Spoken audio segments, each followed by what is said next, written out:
ऐसा क्या है एकादशी में जो उसकी पुण्यता मानी जाए? कौन है ये जो भगवान नारायण तक एकादशी का व्रत करते हैं? सुभद्रा जी को भगवान जगन्नाथ ने, जगदीश ने एकादशी का व्रत कराया था। बद्रीनारायण भगवान को माता लक्ष्मी ने एकादशी का व्रत कराया था। क्यों? चंद्रायण एकादशी व्रत की माता। एकादशी है कौन? तो कहा जिसको व्रत करने पर भगवान नारायण भी जिसका व्रत करते हो, भगवान माता लक्ष्मी जिसका व्रत करती हो, वो एकादशी है कौन? तो शास्त्र वर्णन करता है महाराज, स्कंद पुराण का सुंदर चातुर्मास्य खंड के अंतर्गत वर्णन आया है महाराज। एक बार भगवान विष्णु आनंद में विराजमान थे, पद्मावती और माता लक्ष्मी दोनों उनके पास में विराजी हुई थी महाराज, दोनों बैठी हुई थी। भगवान लक्ष्मी और पद्मावती दोनों बैठी हैं, एक सिर के पास, एक चरण के पास। कुछ समय बाद वहीं पर ब्रह्मदेव का आगमन हुआ और ब्रह्मा जी आगमन पाकर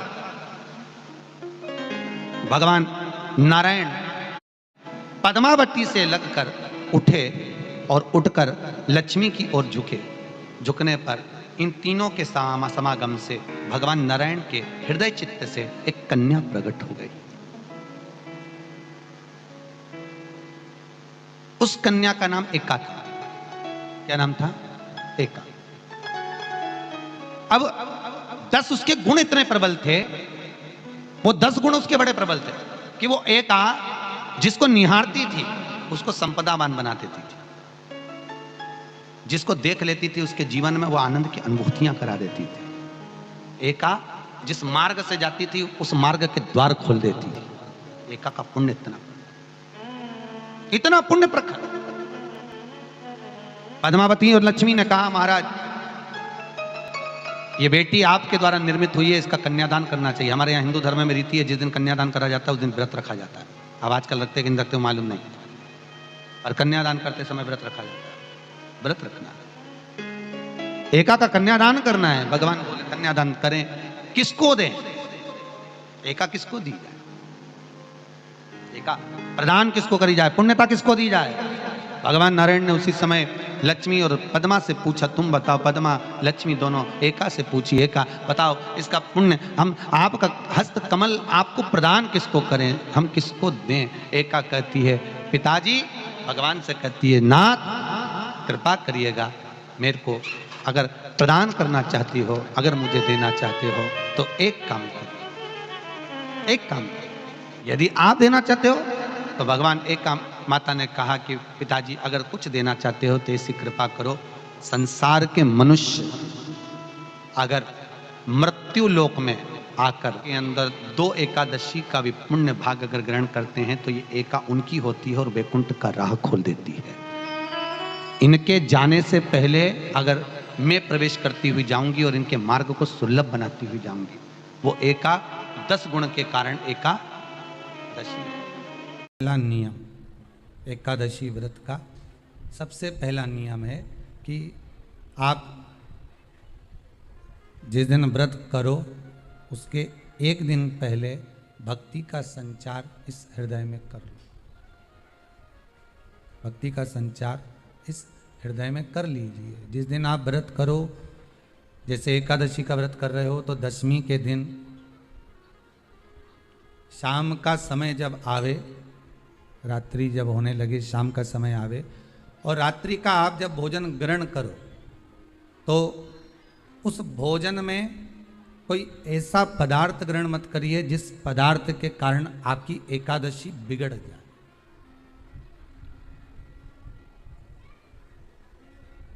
कोई बेकार भोजन हमें ग्रहण नहीं करना, श्रेष्ठ भोजन ग्रहण करिए दशमी। और एकादशी का दूसरा नियम बहुत ध्यान से सुनिएगा, जिस दिन आपकी एकादशी का व्रत हो उस दिन प्रयास करिएगा कि अपने हाथ से किसी भी वृक्ष की कोई पत्ती टूटे ना। अपने हाथ से किसी भी वृक्ष की, पौधे की, किसी भी वृक्ष की पत्ती अपने हाथ से ना टूटे। बहुत ध्यान दीजिएगा महाराज। एकादशी का ये दूसरा नियम है कि अपने हाथ से किसी पौधे की, किसी वृक्ष की, किसी डाली की कोई पत्ती टूटे ना, कोई पत्ती ना टूटे, इसका प्रयास करिए।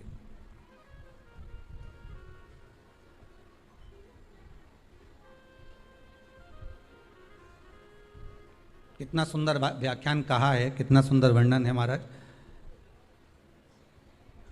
कि मात्र एकादशी का व्रत कर लेने पर, मात्र एकादशी का व्रत कर लेने पर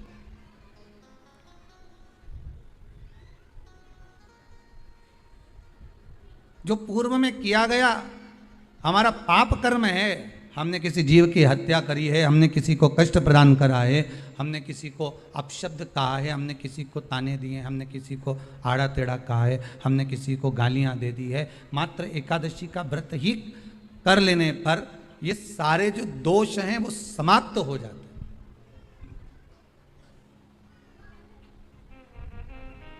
सारे दोष हमारे समाप्ति पर आ जाते हैं।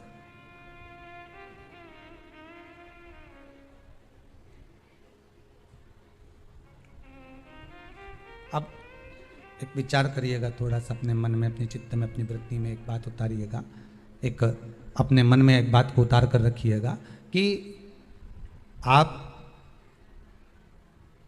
अपने पाप को, अपने पाप कर्म को जिस दिन छिन्न करने वाले हो, समाप्त करने वाले हो, अपने पाप को आप जिस दिन समाप्ति पर लेकर जा रहे हो, तो उसके एक दिन पहले आपको प्रसन्नता होना चाहिए कि नहीं होना चाहिए कि कल मेरा पाप कटने वाला है, कल मेरा पाप समाप्त होने वाला है।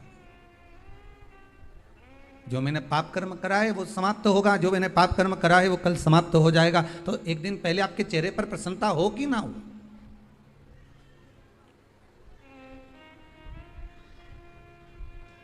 और चेहरे पर वो प्रसन्नता आपके आना चाहिए कि कल मेरा एकादशी का व्रत है, आज दशमी है, कल एकादशी का व्रत है, तो कल मेरी जब एकादशी का व्रत रहेगा तो मेरा ना जाने कितना कितना पाप, कितना कितना असत्य, कितना कितना झूठ, कितना कितना प्रपंच वो समाप्त हो जाएगा। इसमें मुझे प्रसन्नता हो, इसमें मुझे आनंदता हो।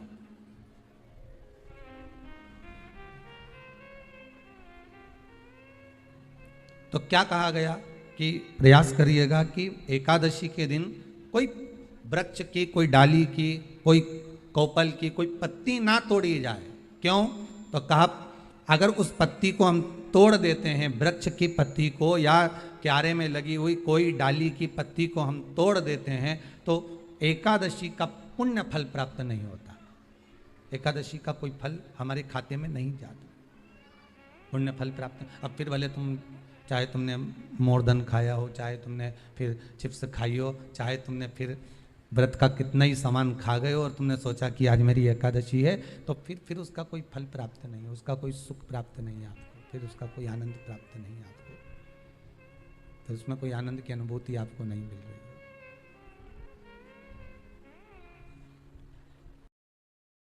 सबसे पहला नियम एकादशी व्रत का, सबसे पहला नियम है कि आप जिस दिन व्रत करो उसके एक दिन पहले भक्ति का संचार इस हृदय में कर लो,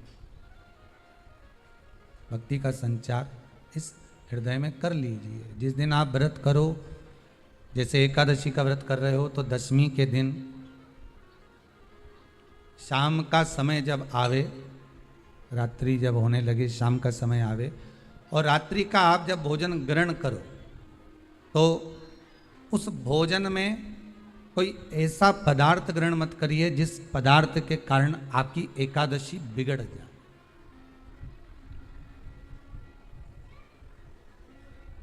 कोई बेकार भोजन हमें ग्रहण नहीं करना, श्रेष्ठ भोजन ग्रहण करिए दशमी। और एकादशी का दूसरा नियम बहुत ध्यान से सुनिएगा, जिस दिन आपकी एकादशी का व्रत हो उस दिन प्रयास करिएगा कि अपने हाथ से किसी भी वृक्ष की कोई पत्ती टूटे ना, अपने हाथ से किसी भी वृक्ष की, पौधे की, किसी भी वृक्ष की पत्ती अपने हाथ से ना टूटे। बहुत ध्यान दीजिएगा महाराज, एकादशी का ये दूसरा नियम है कि अपने हाथ से किसी पौधे की, किसी वृक्ष की, किसी डाली की कोई पत्ती टूटे ना, कोई पत्ती ना टूटे, इसका प्रयास करिए।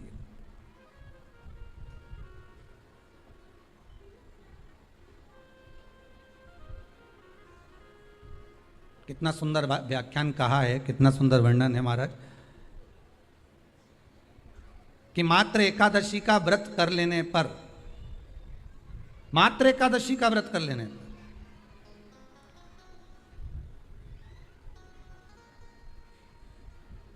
जो पूर्व में किया गया हमारा पाप कर्म है, हमने किसी जीव की हत्या करी है, हमने किसी को कष्ट प्रदान करा है, हमने किसी को अपशब्द कहा है, हमने किसी को ताने दिए, हमने किसी को आड़ा टेढ़ा कहा है, हमने किसी को गालियां दे दी है, मात्र एकादशी का व्रत ही कर लेने पर ये सारे जो दोष हैं वो समाप्त हो जाते हैं।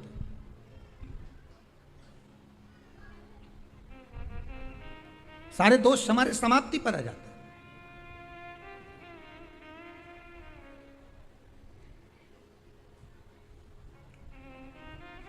अब एक विचार करिएगा थोड़ा सा अपने मन में, अपने चित्त में, अपनी वृत्ति में एक बात उतारिएगा, एक अपने मन में एक बात को उतार कर रखिएगा कि आप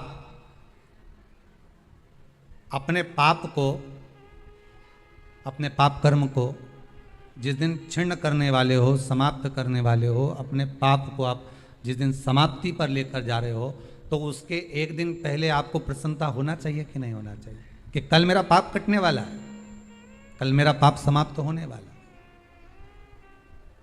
जो मैंने पाप कर्म करा है वो समाप्त होगा, जो मैंने पाप कर्म करा है वो कल समाप्त हो जाएगा। तो एक दिन पहले आपके चेहरे पर प्रसन्नता हो कि ना हो?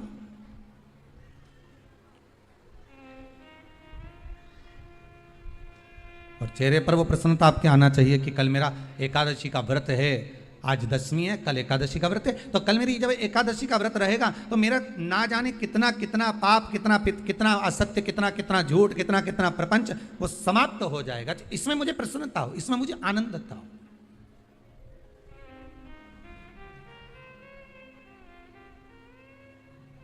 तो क्या कहा गया कि प्रयास करिएगा कि एकादशी के दिन कोई वृक्ष की, कोई डाली की, कोई कोपल की कोई पत्ती ना तोड़ी जाए। क्यों?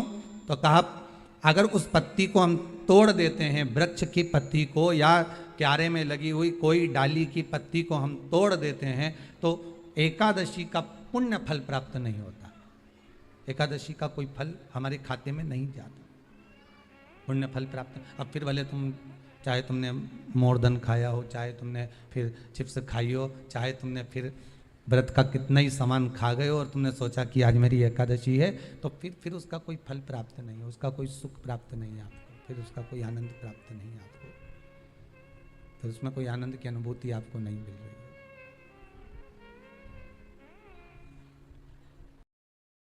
कई माताएं ऐसी होंगी जिनको जल चढ़ाते चढ़ाते 3 साल हो गए, कई मेरे जीजा जी ऐसे होंगे जिनको जल चढ़ाते 2 साल हो गए, कई मेरी बेटी बेटा ऐसे होंगे जिनको जल चढ़ाते चढ़ाते 1.5 साल हो गए, कई मेरे बुजुर्ग माँ बाप ऐसे होंगे जिनको जल चढ़ाते चढ़ाते 2-4 साल हो गए। कोई तुमसे पूछता होगा कि ये जल चढ़ाने से तुझे कोई फायदा हुआ कि नहीं हुआ?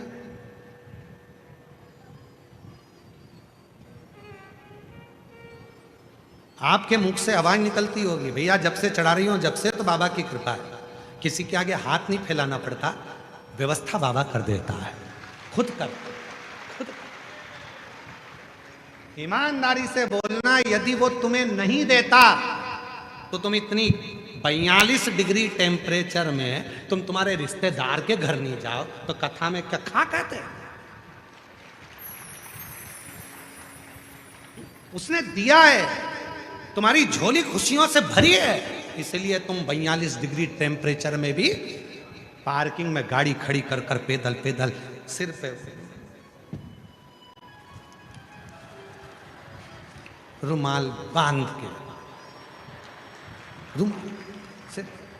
रुमाल बांध के और बाजू में छोरा छोरी को और चले जा रहे। तो उसने दिया है तभी तो तुम आए हो। और कितने समझदार हो तुम मालूम है, जैसे ही धूप तेज आती है तुम कपड़ा बांध लेते हो, गर्म हवा कान में नहीं जाना चाहिए, बीमार पड़ जाएंगे। उसी तरह गलत बातें दिमाग में नहीं जाना चाहिए, मन बीमार पड़ जाएगा। चलेगा, बांधा और चलती है।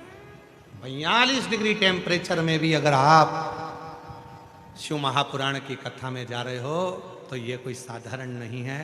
दुनिया के लोगों को प्रेरणा है कि उस शंकर ने इनकी झोली में कुछ ना कुछ दिया है और आगे भी देगा, आगे भी देगा। 42 डिग्री टेम्परेचर में भी आपकी लाखों की भीड़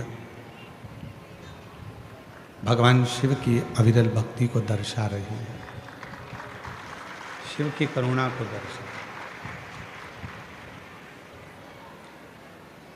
कथा मंडप में विराजमान सभी साधु संत, सन्यासी, तपस्वी, साधक, उपासक, कथा के मुख्य यजमान श्री रतन धड़ू भोई जी, श्रीमती पुष्पा रतन भोई जी, श्री विजय रतन भोई जी, श्री मिठान विजय भोई जी, श्री अजय रतन भोई जी, श्रीमती शीतल अजय भोई जी, भोई परिवार, पाडलसा भुसावल महाराष्ट्र से एक बार यजमान परिवार के लिए जोरदार ताली बजाकर स्वागत, वंदन, अभिनंदन। जिन्होंने ये पवित्र पावन शिव महापुराण की कथा का दिव्य आयोजन कराकर संपूर्ण क्षेत्रवासियों को लाभान्वित किया है। और ये पवित्र कथा श्री विजय जी, अजय जी, भोई परिवार, श्री रतन जी, मैं इनको बहुत बहुत साधुवाद देता हूँ कि आपके माध्यम से इतने लाखों भक्त भगवान शिव की अविरल कथा को श्रवण कर कर अपने जीवन को सार्थक कर रहे हैं। और तेरी उम्र जैसे जैसे बढ़ती है,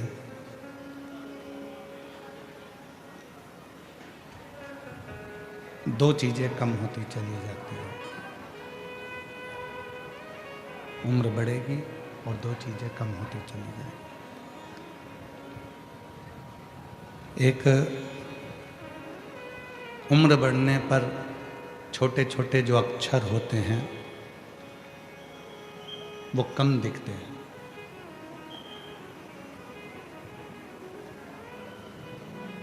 जितने छोटे अक्षर होंगे उम्र बढ़ेगी और वो छोटे अक्षर कम दिखेंगे, वो कम दिखते हैं। और उम्र जैसे जैसे बढ़ती है वैसे वैसे सुनाई भी कम देने लगता है, थोड़ा कम सुनने में आता है। दो चीजें हैं। शिव महापुराण की कथा कहती है जैसे जैसे उम्र बढ़ती है वैसे वैसे दो चीजें हो जाती हैं। एक, छोटे छोटे अक्षर दिखते नहीं हैं, और दूसरा, थोड़ा कानों से कम सुनाई देता। क्यों, किस लिए? और ये प्रसंग केवल आपका और हमारा नहीं है। ये प्रसंग केवल आपका और हमारे तक सीमित नहीं है। ये प्रसंग है स्वयं माता सती और भगवान शिव का। ये प्रसंग है माता सती और भगवान शंकर का।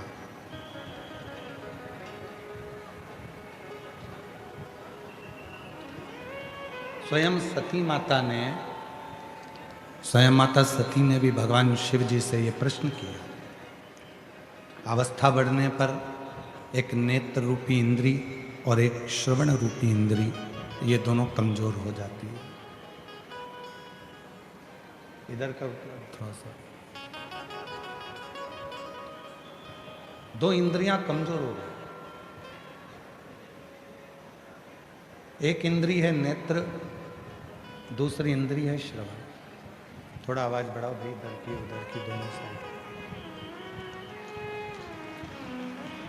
दो इंद्रियां, एक इंद्री है नेत्र की और दूसरी है श्रवण की। ये दोनों जो इंद्रियां हैं, दो इंद्रियां हैं, वो दोनों इंद्रियां कुछ शिथिल हो जाती हैं। एक इंद्री है नेत्र और दूसरी इंद्री है हमारा श्रवण।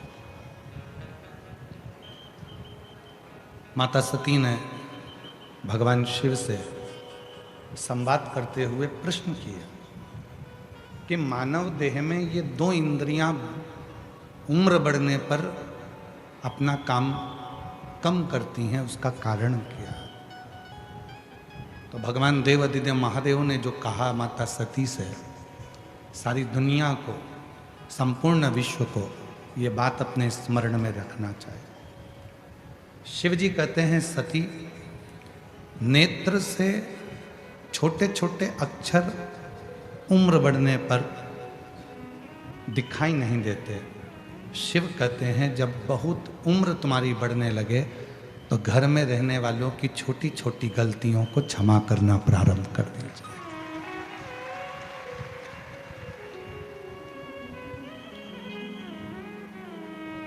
छोटी छोटी बातों को ध्यान ना दो, छोटी छोटी बातों का स्मरण ना करो, छोटी छोटी बातों का जरा मनन चिंतन ना करो। हो गया कोई छोटी मोटी गलती अगर हो गई है तो वो छोड़ो।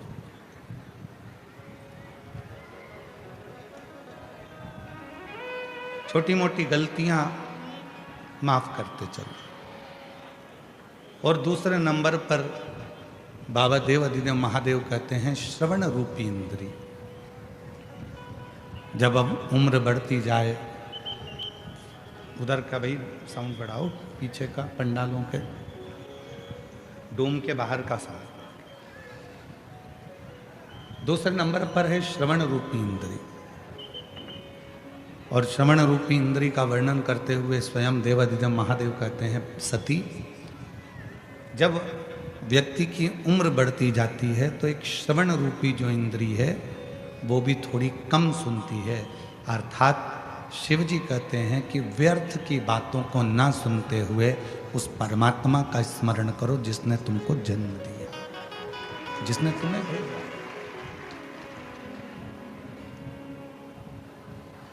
और नेत्र दिए रे तूने दाता बन के, नेत्र दिए रे तूने दाता बन के, कभी नहीं दर्श कियो दयालु मैंने अवगुण बहुत कियो।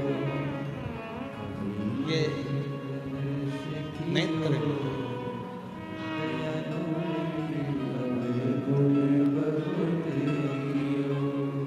किस लिए दिए इन नेत्रों को? कि तुम संसार सागर में जाकर यदि भगवान का नाम नहीं ले सको, तुम संसार सागर में जाकर यदि परमात्मा का भजन नहीं कर सको, तुम संसार सागर में जाकर यदि मंदिर देवालय शिवालय भी ना पहुंच सको, तो कोई शिव भक्त एक लोटा पानी लेकर शिव मंदिर की ओर जा रहा हो तो उसके मुख का मात्र दर्शन कर लो तो भी तुम्हें तीर्थ का फल प्राप्त हो। त्रिवेणी, शिव महापुराण में 3 त्रिवेणी का स्मरण किया गया। त्रिवेणी की 3 बातें कही गई शिव महापुराण। प्रयागराज कौन कौन गया है? हाथ उठाओ जरा जो प्रयागराज गए। 3 त्रिवेणी है ना वहां पे, 3 नदियां। कौन कौन सी? गंगा, यमुना, सरस्वती, त्रिवेणी। पर वेदव्यास जी ने तो शिव महापुराण की विद्येश्वर संहिता के 17 नंबर अध्याय में त्रिवेणी का वर्णन कर दिया। जब आप गीता प्रेस गोरखपुर की शिव महापुराण लेकर आओ और उस शिव महापुराण का विद्येश्वर संहिता का 17वां नंबर का अध्याय पढ़ो तो आपको त्रिवेणी का दर्शन करा रहे हैं वेदव्यास। कौन सी त्रिवेणी दिखा रहे हैं वेद व्यास जी? त्रिवेणी का दर्शन करा रहे हैं। तो कहा जो प्रयाग ना जा पाए, जो मायापुरी, कांचीपुरी, अवंतिकापुरी, काशीपुरी, जगन्नाथपुरी, जो अन्य पुरियों में भी ना पहुंच पाए, अगर वो इस त्रिवेणी का संगम करे तो उसको हजारों हजारों तीर्थों के फल प्राप्त हो जाते हैं। वो कौन सी त्रिवेणी है? तो कहा वो त्रिवेणी है, पहले नंबर पर है रुद्राक्ष, दूसरे नंबर पर है भस्म और तीसरे नंबर पर है मुख से भगवान का नाम, श्री शिवाय नमस्ते।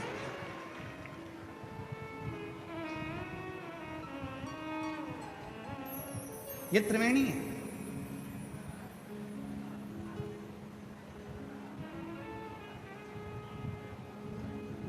गले में रुद्राक्ष पड़ा है, मस्तक पर त्रिपुंड लगा है, त्रिपुंड भी नहीं लगा तो थोड़ा सा भस्म लगी है, शिव पे चढ़ी हुई भस्म तुमने धारण करी है, भस्म रखी है। ये वाले एसी को बंद कर दो। एक गले में रुद्राक्ष, दूसरे नंबर पर भस्म,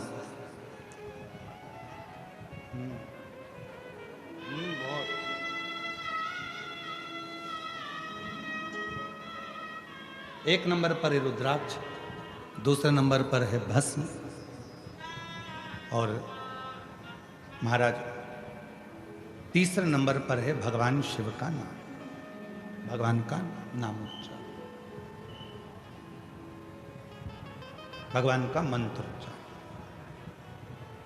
ये वो त्रिवेणी है,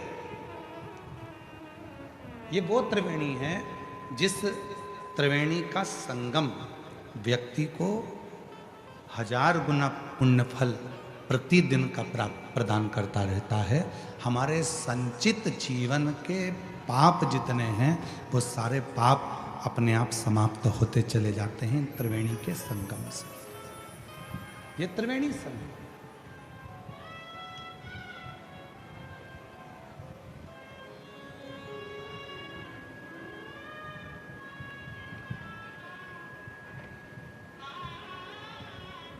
जब आप लोग, संपूर्ण दुनिया के लोग जब भगवान शंकर के मंदिर में एक लोटा जल चढ़ाने के लिए जाते हैं तो त्रिवेणी का स्नान रोज होता है। गले में रुद्राक्ष पड़ा हुआ है, मुख से शिव जी का नाम निकल रहा है और भगवान शंकर के मंदिर में जाकर जब हम शीश झुकाते हैं, नमन करते हैं, तो वहाँ की रज, वहाँ की भस्म, वहाँ का मिट्टी हमारे मस्तक पे लग जाती है। तो त्रिवेणी का संगम रोज प्रतिदिन इस शरीर से होता है, इस प्रतिदिन हो रहा है। अब कोई कहे कि मैं प्रयाग जाकर नहीं आया, कोई कहे कि मैंने प्रयाग का स्नान नहीं करा, कोई कहे कि मैं तीर्थ नहीं गया, कोई कहे कि मैंने ना मायापुरी गया, ना कांचीपुरी गया, ना कहीं अवंतिकापुरी गया, ना मैं कहीं मथुरापुरी, ना अयोध्यापुरी गया, मैं किसी पुरी में नहीं गया। तो शिव महापुराण की कथा कहती है, अगर तुम्हारे गले में रुद्राक्ष पड़ा हुआ है और तुम शिव जी का नाम निरंतर मुख से उच्चारण कर रहे हो और शंकर पर लगी हुई थोड़ी सी भी भस्म तुम अपने मस्तक पर लगा रहे हो, तो याद रखना कि तुम्हें सारे तीर्थों का पुण्य फल अपने घरों में ही प्राप्त हो जाए। सारे तीर्थों का फल अपने घर में ही प्राप्त हो जाए। अपने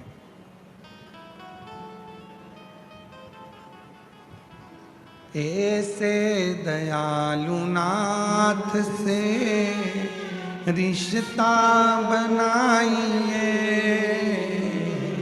ऐसे दयालु नाथ से रिश्ता बनाइए,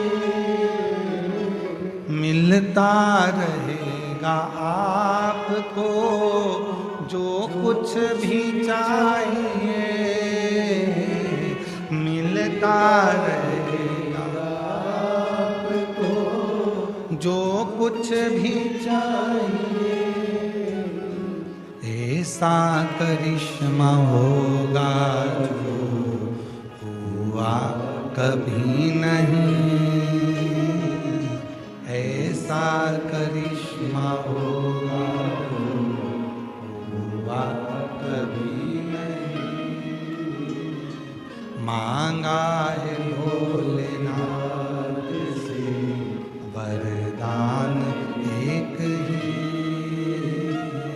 मांगा है भोलेनाथ से वरदान।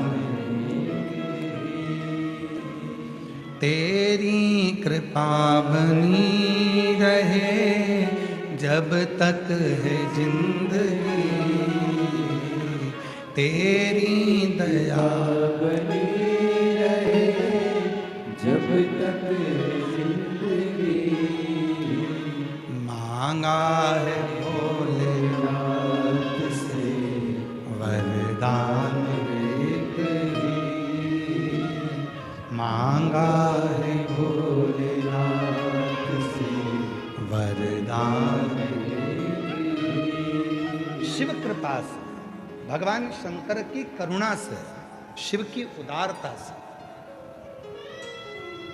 प्रतिदिन त्रिवेणी का स्नान, प्रतिदिन।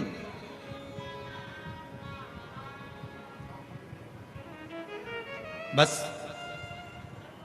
अपने गले में एक रुद्राक्ष को धारण कर कर रखिए, मुख से श्री शिवाय नमस्तुभ्यम कहते रहे, भगवान शंकर के नाम का उच्चारण करते रहे, स्मरण करते रहे।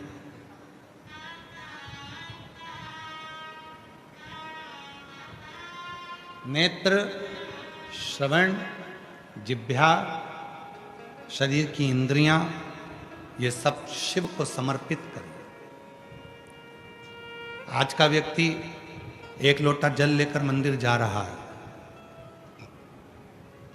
आज का व्यक्ति ये शरीर लेकर मंदिर जा रहा है, पर आज का व्यक्ति मन लेकर मंदिर में नहीं पहुंच पा रहा। जिस दिन एक लोटे जल के साथ में और ये शरीर के साथ में तुम्हारा दिल, तुम्हारा मन शंकर के शिवलिंग में लगना प्रारंभ हो जाए, समझ लेना तुम्हारा सारा दुख शिव को स्वीकार है, शंकर भगवान ने स्वीकार कर। तुम्हारा जीवन का सारा दुख, सारी तकलीफ, सारा कष्ट शिव ने स्वीकार कर।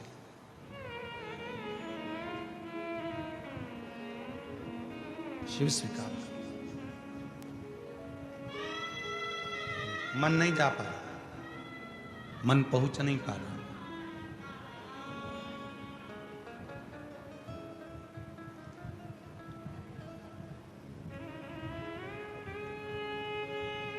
कल जब हम यहां से जा रहे थे तो हम देख रहे थे कि बहुत धूप, गर्मी, और उस धूप और गर्मी में भी लोग भगवान शंकर का गुणानुवाद श्रवण कर रहे हैं। उन्हें धूप लग रही है तो भी वो शिव की भक्ति में डूबे हुए हैं, शंकर की भक्ति में।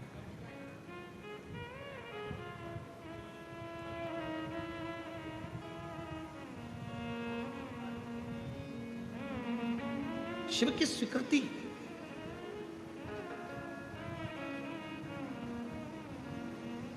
पूरा जीवन अपन ने केवल एक ही काम करा, इस शरीर को शमशान के लिए तैयार किया। संसार के जितने लोग हैं सब एक ही काम कर रहे हैं, इस शरीर को शमशान के लिए तैयार कर रहे हैं। बादाम खाई, आवाज नहीं आ रही है? ये पंडाल में आवाज नहीं है।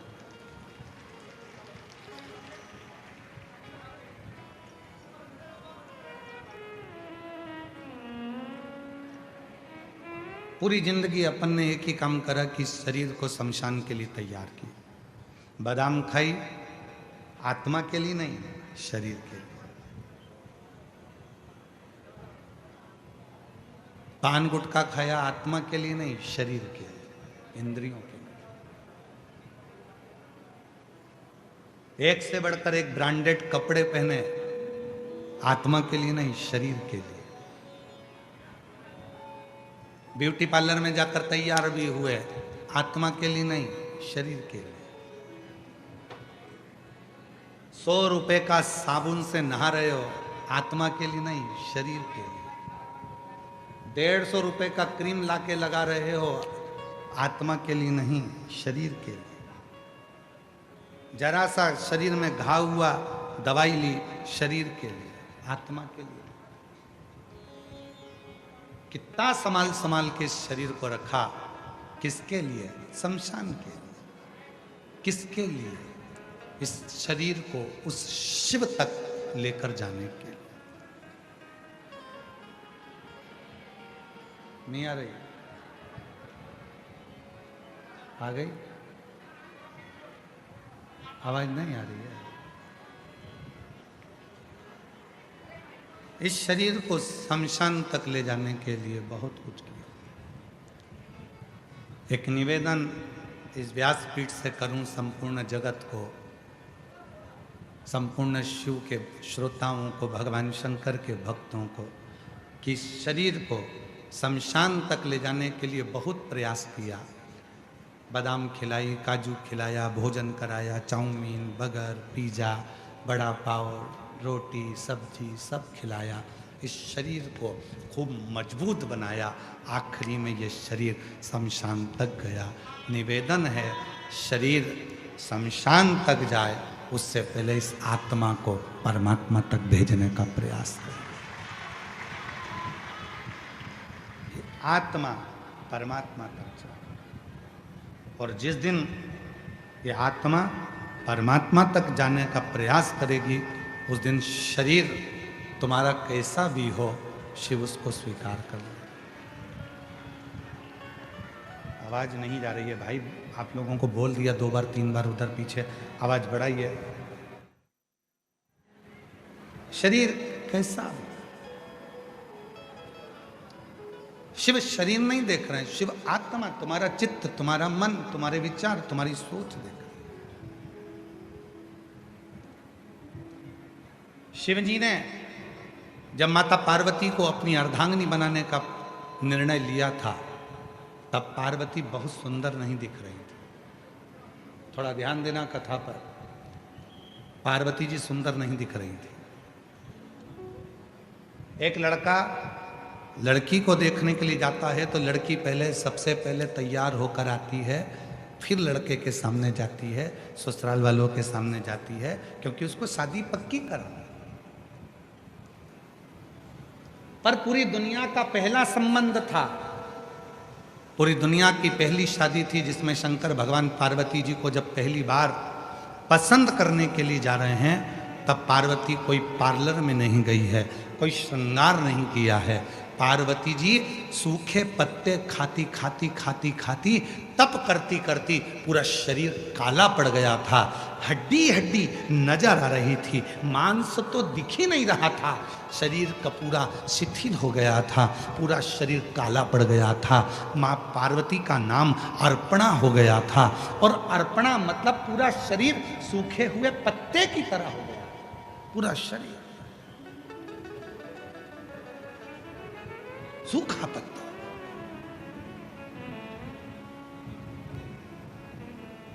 अब भगवान शिव अगर पार्वती जी से विवाह करना चाह रहे हैं, तो पार्वती को तो सुंदर होना चाहिए था, पार्वती को तो सुंदर स्वरूप धारण करना था, पार्वती को तो अच्छा दिखना था। पर पार्वती जी सुंदर नहीं दिख रही हैं, पार्वती जी सूखे पत्ते की तरह अर्पणा हो गई। अर्पणा,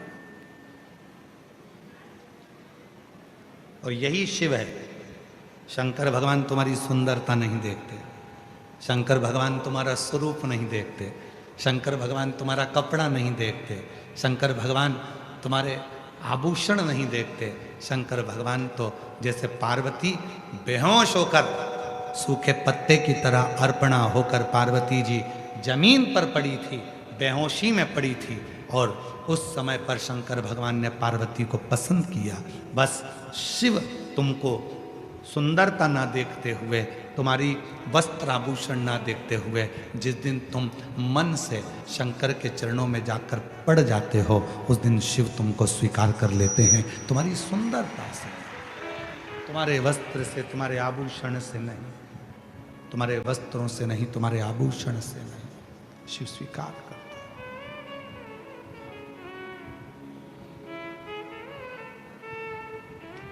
वो तुम्हारे वस्त्र या आभूषण से सुख नहीं पा रहा है।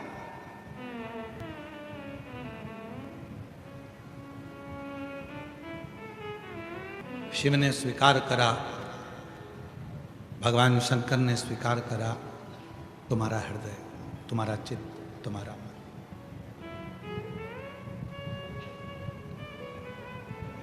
कितना बड़ा मंदिर बनाना चाहिए भगवान को रखने के लिए? शिव महापुराण में यह नहीं लिखा है, स्कंद पुराण में भी यह नहीं लिखा कि शंकर जी को बिठाने के लिए मंदिर कितना बड़ा चाहिए।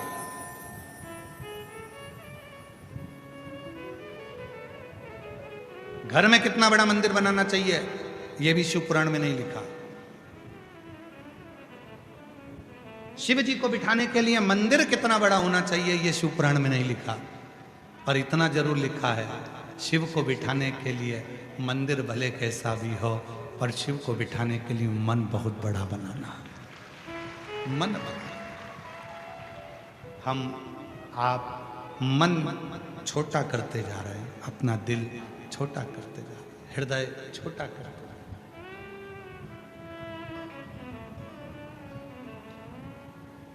ये नहीं कहा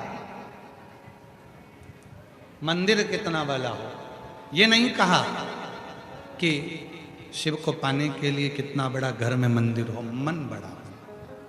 आज घर में मकान तो बड़ा हो गया, कमरे भी बड़े हो गए, बिल्डिंग भी बड़ी हो गई, मकान बड़ा हो गया, गाड़ी बड़ी हो गई, कमरे बड़े हो गए, बाथरूम बड़ा हो गया, किचन बड़ा हो गया, रसोई घर बड़ा हो गया, लॉन बड़ा हो गया, गार्डन बड़ा हो गया, हॉल बड़ा हो गया, पलंग बड़ा हो गया, भोजन करने की टेबल बड़ी हो गई, श्रृंगार करने की टेबल बड़ी हो गई, बर्तन बड़े हो गए, पर दिल छोटा होते चला गया, मन छोटा होता चला। क्यों गुरुजी? आप कैसे कह सकते हो कि मन छोटा हो गया? अंदाजा लगा कर देखो, तुम्हारे कमरे में जेठानी देवरानी के बच्चे आकर बैठ जाएं, ननंद के बच्चे आकर बैठ जाएं, रिश्तेदार आकर बैठ जाएं, तो घर की बहुओं का मुंह भगोने जैसा हो जाता है। हमारे कमरे में बैठे रहते हैं 24 घंटे, इनके पास कोई काम नहीं है, दूसरी जगह बैठे, बाहर जाके बैठे, सोफे पे बैठे, मेरे कमरे में बैठे रहेंगे। मन छोटा हो गया। पहले मन बड़ा था, कोई भी आए, कहीं पर भी बैठे, पूरा घर सबका है, सबका बंगला है, सबका कमरा है, बड़े प्रेम से। मन छोटा हो गया, मन छोटा।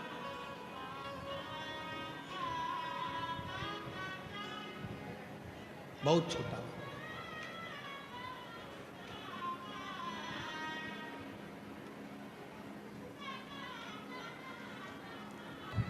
शिव कथा कह रहे, भगवान शंकर का चरित्र कह रहा है। मन छोटा होता गया, मकान बड़ा होता गया, घर बढ़ता गया, गाड़ी भी बड़ी हो गई, पर मन छोटा हो गया।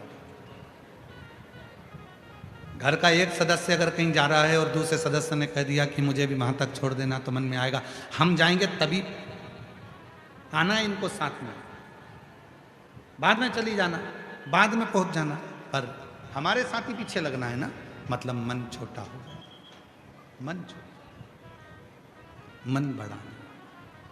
और शिव महापुराण की कथा कर रही है, अपने मन को बहुत बड़ा बना, बहुत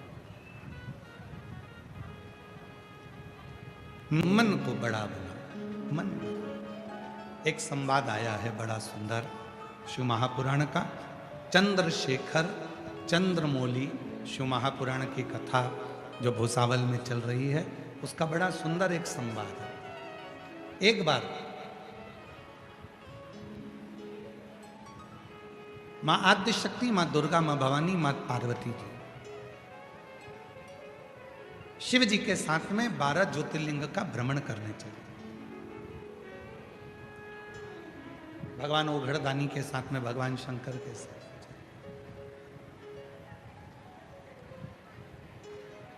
और शिव जी के साथ में मां आद्य शक्ति, मां जगत जननी दुर्गा भवानी जब 12 ज्योतिर्लिंग का स्मरण करने के लिए महाकाल वन में गई, महाकाल वन में जाने के बाद में फिर नंदन वन में गई, नंदन वन। और भ्रमण करते करते करते करते जब माता पार्वती जी नंदन वन में पहुंची, काशी में पहुंची, और काशी में पहुंचने के बाद में माँ आद्य शक्ति दुर्गा भवानी माँ गंगा के तट पर बैठी, और बैठने के बाद में कुछ देर बाद माँ आद्य शक्ति माँ पार्वती का ध्यान चंद्रमा की ओर गया, चंद्र की ओर।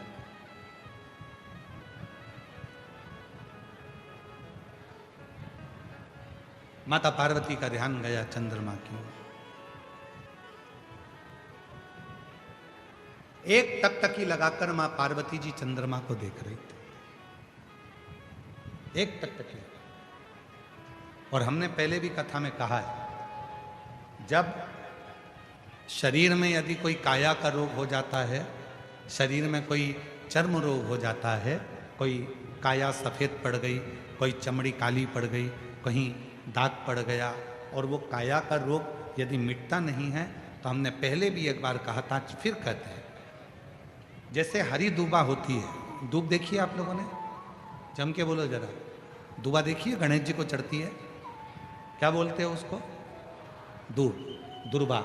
तो जो दुर्बा होती है, जैसे बगीचे में दुर्बा लगी होती है, वैसे ही बगीचे में दुर्बा के साथ में जब दुर्बा लगती है तो उसी के साथ एक सफेद कलर की दुर्बा भी होती है, एक सफेद दुर्बा भी होती है। यदि शरीर में कोई चर्म का रोग हो गया, कहीं घाव पड़ गया, वो सूख नहीं रहा, कोई चमड़ी का रोग पड़ जाता है, कोई चर्म रोग पड़ जाता है, तो भगवान शंकर को सोमवार की अष्टमी के दिन दुर्बा चढ़ाई जाती है, और वो सफ़ेद दुर्बा को उठाकर चंद्रमा की रोशनी में, जब चंद्रमा को एक टकटकी देखते हुए उस चंद्रमा की रोशनी में उस दुर्बा को चबा चबा कर यदि खाया जाए, तो शरीर का कैसा भी रोग होता है चर्म का, वो धीरे धीरे समाप्त होना प्रारंभ हो जाता है। वो चमड़ी का रोग धीरे धीरे धीरे धीरे समाप्त हो जाता है, चर्म रोग समाप्त। पार्वती जी का ध्यान चंद्रमा की ओर, और माँ जगत जननी अम्बा जगदम्बा जगत धात्री माँ दुर्गा पावर पार्वती मैया चंद्रमा को देख रहे, चंद्रमा को देखते देखते थोड़ी देर बाद चंद्रमा छुप रहा है, फिर सामने आ रहा है, फिर छुप रहा है, फिर सामने आ रहा है। अब तो भगवान देवादित्य महादेव को हंसी आ गई, और भगवान शिव ठाका लगाकर हंस दिए, ध्यान नहीं गया। पार्वती जी को लगा भगवान भोलेनाथ तो केवल मुस्कुरा रहे हैं, ना जाने क्यों हंसने बैठे। थोड़ी देर बाद माँ पार्वती जी का ध्यान फिर चंद्रमा की ओर गया, और चंद्रमा फिर सामने आ रहा है, फिर ओझल हो रहा है, फिर सामने आ रहा है, फिर ओझल हो रहा है। इतने में शिव जी फिर हंस दिए वापिस।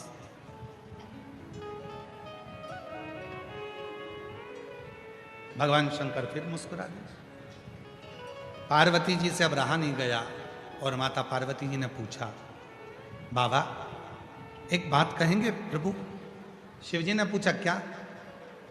मैं चंद्रमा को देख रही हूं, चंद्रमा को मैं एक केंद्रित होकर देख रही हूं, एक टकटकी लगाकर देख रही हूं, और चंद्रमा बीच बीच में ओझल हो जाता है, और आप मुझे देखकर, चंद्रमा को देखकर मुस्कुरा रहे हो, हंस रहे हो, ठाका लगा रहे हो। शिव जी ने कहा, पार्वती मेरे हंसने का केवल एक कारण है, ये चंद्रमा जिसको तू देख रही है और जो ओझल हो रहा है, ये चंद्रमा ओझल नहीं होता, पर इस चंद्रमा के भीतर थोड़ा सा अभिमान प्रकट हो गया। इस चंद्रमा के भीतर थोड़ी सी अभिमतता प्रकट हो गई, और वो अभिमान, वो अभिमतता कोई साधारण नहीं है। तो पार्वती जी ने कहा, आप तो सबके मन की बात को जानते हो, आपको तो लोग मनसा महादेव कहते हैं, शिव जी का एक नाम है मनसा महादेव। जम के बोलो, कौन सा नाम है? मनसा महादेव।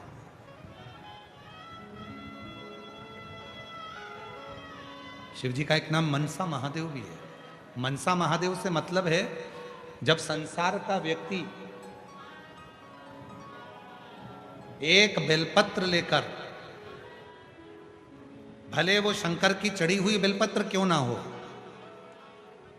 घर से लाई हुई बेलपत्र क्यों ना हो, जब कोई संसार का व्यक्ति एक बेलपत्र को भगवान शंकर के सामने लेकर जाता है और उस बेलपत्र को जब शिव जी को समर्पित करता है, तो उसके समर्पण करने के समय पर जितनी देर वो बेलपत्र को मंदिर में लेकर गया, मंदिर से शिवलिंग पर जितनी देर में वो समर्पित करता है, उतनी देर में उसके मन के अंदर जो बात चलती रहती है, भगवान शंकर उसके मन की बात को स्वीकार कर कर बेलपत्र चढ़ते से ही उसकी बात को स्वीकृत करके उसकी झोली भरना प्रारंभ कर देते हैं। उसको मनसा महादेव कहते हैं। शिव जी का एक नाम है मनसा महादेव।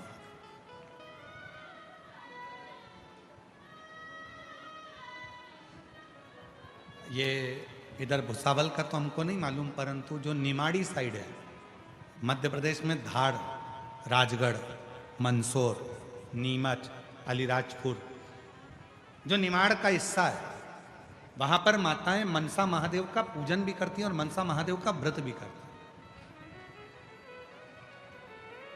इधर भुसावल साइड में या अन्य क्षेत्रों में वो व्रत कम होता है, पर निमाड़ क्षेत्र जो है मध्य प्रदेश का, मंदसौर हुआ, रतलाम हुआ, नीमच हुआ, अलीराजपुर हुआ, धार हुआ, राजगढ़ हुआ, ये क्षेत्र जो है वहां पर मनसा महादेव का व्रत भी होता है और उसकी पूजन भी होता है।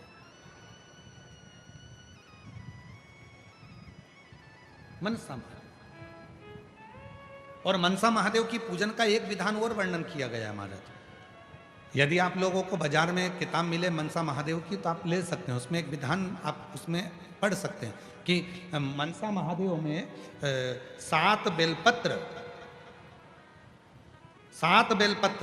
7 चावल के दाने, 7 दुर्वा, 7 कनेर के फूल जब हाथ में लिए जाते हैं, और भले लड़के की उम्र 40 साल हो गई हो, 35 साल हो गई हो, 32 साल हो गई हो, लड़की की उम्र भले 32 साल हो गई हो, 35 साल हो गई हो, 25 साल हो गई हो, 40 साल हो गई हो, जिस लड़का और लड़की का विवाह नहीं होता, तो 7 बेलपत्र, 7 चावल के दाने, 7 कनेर के फूल, 7 दुर्वा मनसा महादेव के नाम से लिया जाता है और हृदय से लगाकर उसको सोमवार के दिन प्रदोष काल में, शाम का समय प्रदोष काल में मनसा महादेव के नाम से शिव जी पे समर्पित किया जाता है, तो उस लड़का लड़की का विवाह जल्दी से जल्दी हो ही जाता है। वो मनसा महादेव, उसको मनसा महादेव। और शंभु शरणे पड़ी मांगू घड़ी रे, दुख काटो दया दर्शन ओ शंभु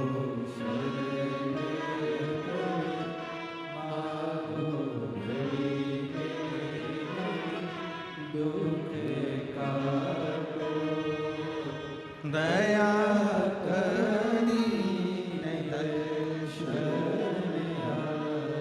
मनसा महादेव। तो शिव जी से मां पार्वती जी कह रही हैं, आप तो दुनिया के मन की दशा को जानते हो, आप बताओ ना कि चंद्रमा क्यों छुप रहा है। आप तो मनसा महादेव हो, आप बताओ चंद्रमा क्यों छुप रहा है।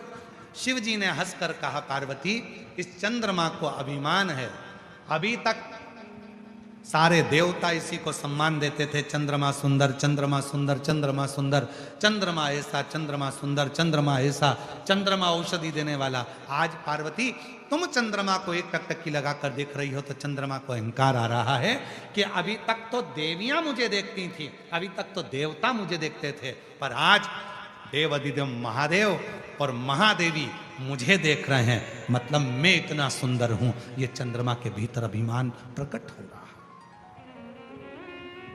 चंद्रमा के भीतर यह अभिमत्ता, चंद्रमा के भीतर यह हम, चंद्रमा के भीतर यह अहंकार प्रकट हो रहा है। ये अभिमत्ता प्रकट हो रही, ये अहम प्रकट हो रहा।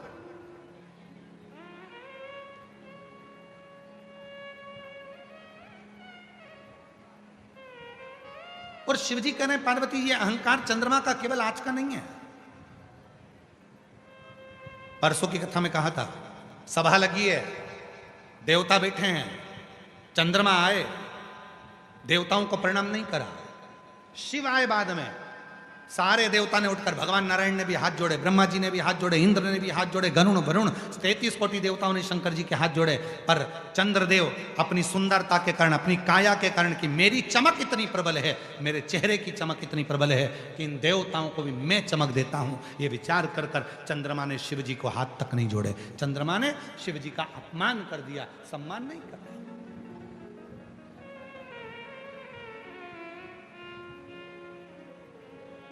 पार्वती ये आज का नहीं है, ये पुराना है, पुराना। और निवेदन है, बाबा भोलेनाथ जी से कहते रहना, हमारे घर में गाड़ी देना पर अभिमान मत देना, हमारे घर में बंगला देना पर अभिमान मत देना, हमारे घर में फैक्ट्री देना पर अभिमान मत देना, हमारे घर में नौकर चाकर देना पर अभिमान मत देना, हमारे घर में धन दौलत देना पर अभिमान मत देना। क्यों? क्योंकि जब व्यक्ति के धन बढ़ता है, सत्ता बढ़ती है, वैभव बढ़ता है, प्रतिष्ठा बढ़ती है, दौलत बढ़ती है, वैभव बढ़ता है, तो अभिमान भी बढ़ता है। और जब अभिमान बढ़ता है तो एक ना एक दिन वो अभिमान व्यक्ति के सारे धन, वैभव, दौलत, संपदा, सत्ता सबको ले जाकर नीचे पटक देता है। वो अभिमान, सब कुछ देना पर अहम मत देना, अहंकार मत देना। इसीलिए हम शिव महापुराण की कथा में जितने भी यजमानों के यहाँ कथा करने के लिए जाते हैं, हम उन यजमानों से एक ही बात कहते हैं कि कथा यजमान नहीं करा रहा है, कथा स्वयं शिव करा रहा है। इसलिए जितने दिन तक यजमान पत्नी के साथ में बैठता है कथा सुनने के लिए, उतने दिन तक शंकर पार्वती उस यजमान के रूप में कथा को श्रवण करने के लिए बैठते हैं। ये हम कहते हैं। और हम अगर कोई श्रीमद् भागवत कथा होती तो राजा परीक्षित करा लेते, रामचरितमानस की कथा होती तो काशी के नरेश करा लेते, पर शिव महापुराण की कथा का कोई यजमान नहीं होता। शिव महापुराण की कथा का तो केवल एक यजमान होता है, और वो देवाधिदेव महादेव। जो यजमान भी बैठा है तो वो भी शिव का अंश है, शिव का अंश, कोई दूसरा। और जब आप और हम कथा को श्रवण करने के लिए बैठते हैं तो आपसे भी निवेदन है, कितना भी धन तुम्हारे यहाँ हो, कितना भी वैभव तुम्हारे यहाँ हो, कितनी भी सत्ता तुम्हारे यहाँ हो, कितना भी बड़ा मकान तुम्हारे यहाँ हो, कितनी भी गाड़ियाँ तुम्हारे यहाँ हो, पर जब कथा में आकर बैठो तो तुम्हारे मन में बस इतना भाव होना चाहिए कि मुझे तो भगवान की कथा श्रवण करना है और मुझे भोलेनाथ जी से बात करना है। जिस समय पर बाबा स्तुति करेंगे, श्री शिवाय नमस्तुभ्यम बोला जाएगा, तब मैं भी अपने बाबा से अपने मन की बात करूं। बस मेरे शिव से मुझे चर्चा करना है, शिव से बात करना है। वैभव, धन, दौलत, संपदा सब एक, और मैं शिव की शरणागति में आई। और जब व्यक्ति यह विचार कर कर कि मुझे केवल शंकर से मतलब है, मुझे केवल शिव से मतलब है, मुझे केवल कथा से मतलब है, तो व्यक्ति भटकता। एक पत्र है, अच्छा है,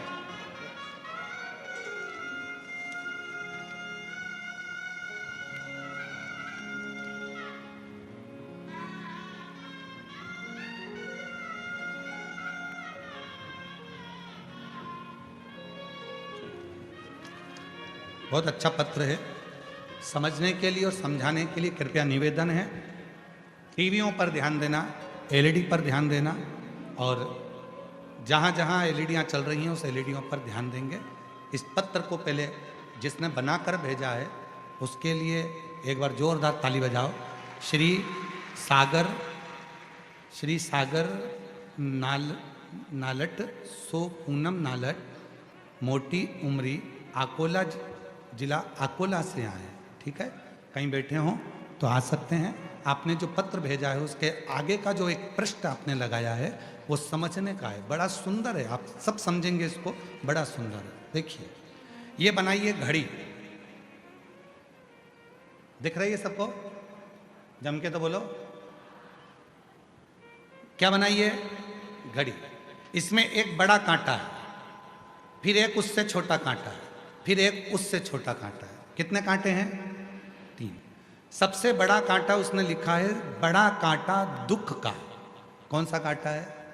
दुख का। छोटा कांटा सुख का। कौन सा कांटा है? सुख का।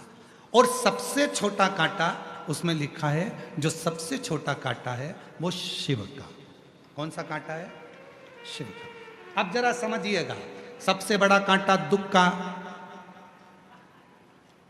ठीक है, चलता है, बड़ा है, दुख बड़ा होता है, हमेशा चलता रहता है, चलता रहता है, खसकता रहता है।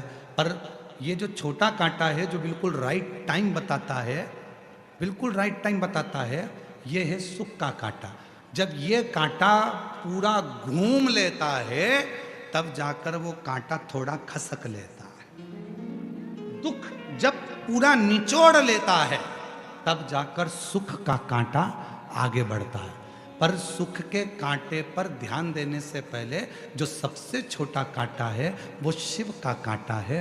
वो छोटा सा कांटा हर सेकंड में भ्रमण करता रहता है, करता रहता है, घूमता रहता है, घूमता रहता है। वो कांटा प्रेरणा देता है कि तुम जितनी बार बन सके शिव को भजो, तो एक दिन ये दुख का कांटा अपनी जगह पर रह जाएगा और सुख का कांटा एक जगह पर आनंद के साथ। ये सुख का। अब पत्र देखिए बाबा, एक लोटा जल का मैं क्या वर्णन करूं। 8 साल से मेरे घर में संतान नहीं थी। मैंने IVF करवाया, डॉक्टरों का इलाज करवाया, फिर भी मेरे यहाँ संतान का सुख नहीं आया। तब सीहोर गई, वहाँ कुबेरेश्वर धाम पर रुद्राक्ष महोत्सव के समय पर रुद्राक्ष लिया, कंकर शंकर की पूजन करी। वापस आते ही आकोला में शिव महापुराण की कथा हुई, उसमें सेवा में लग गई। शिव पुराण की कथा की सेवा में लगी। साथ ही हमने 1000 लीटर पानी बाबा की कृपा से वितरण भी किया। और बाबा की ऐसी कृपा हुई गुरुदेव, 3 जून 2024 को बाबा की कृपा से मेरे घर में पुत्र रत्न की प्राप्ति हो गई। जहां IVF से भी संतान ना हुई तो पुत्र रत्न की प्राप्ति हुई। कहीं बैठे हो तो आ सकते हैं। पत्र देख, शिव शिव है।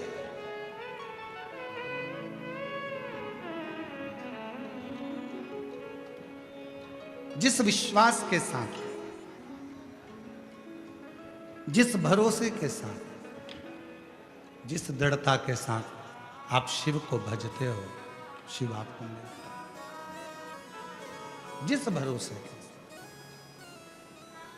शिव कथा कर रहे हैं। हे पार्वती, ये चंद्र को थोड़ा अभिमान है।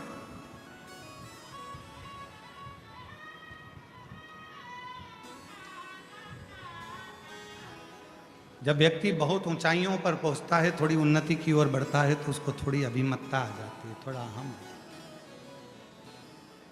और शिव महापुराण की कथा कहती है, जिसने अभिमान का त्याग करकर, अभिमान का त्याग कर कर शिव की शरणागति को जिसने ग्रहण कर लिया, उसकी जिंदगी में फिर कभी अभिमतता सामने रहती नहीं, कभी नहीं।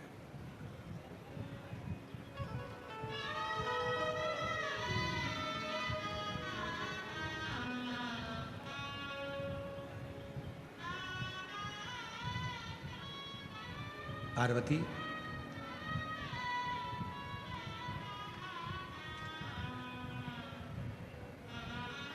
सभा लगी हुई थी। उस सभा में चंद्रदेव ने मेरा अपमान करा था, पर मुझे उसके अपमान से मुझे कोई फर्क नहीं पड़ता। उसके अपमान से मुझे कोई दिक्कत नहीं। और पार्वती, आज फिर पुनः वापिस इस चंद्र को बड़ा अभिमान है, चंद्र को अहंकार है।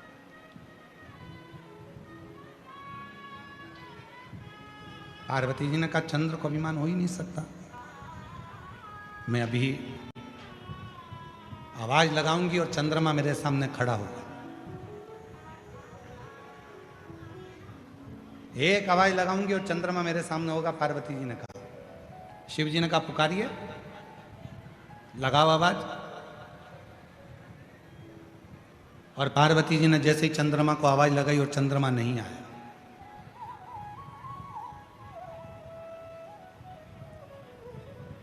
फिर पुनः पार्वती जी ने आवाज लगाई, चंद्रमा नहीं आया।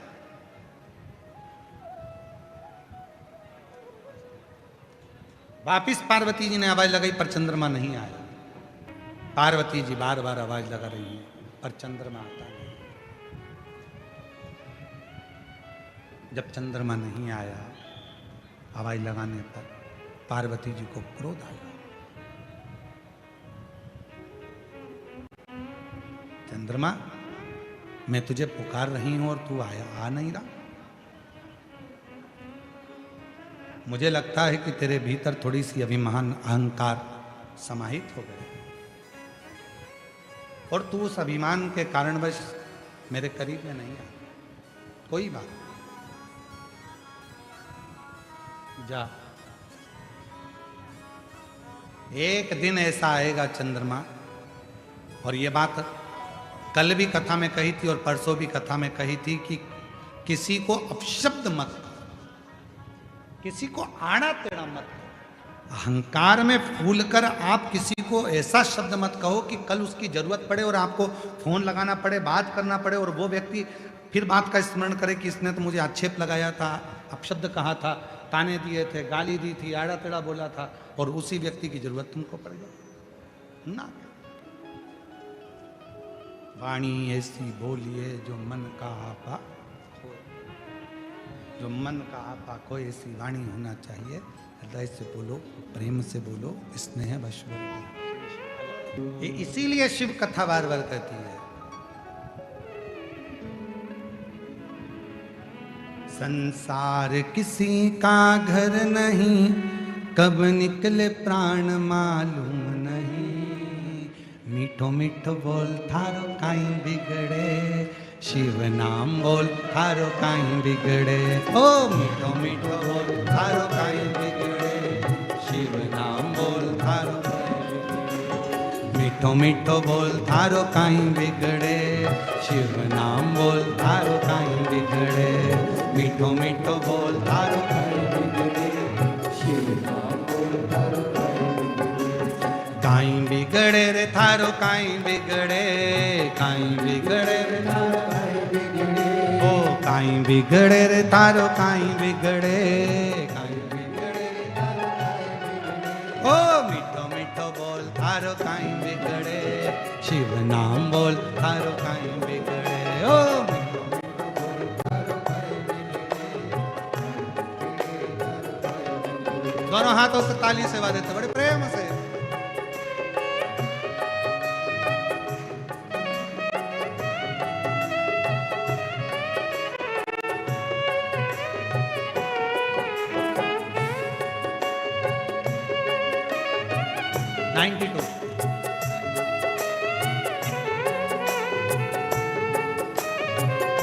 शंभो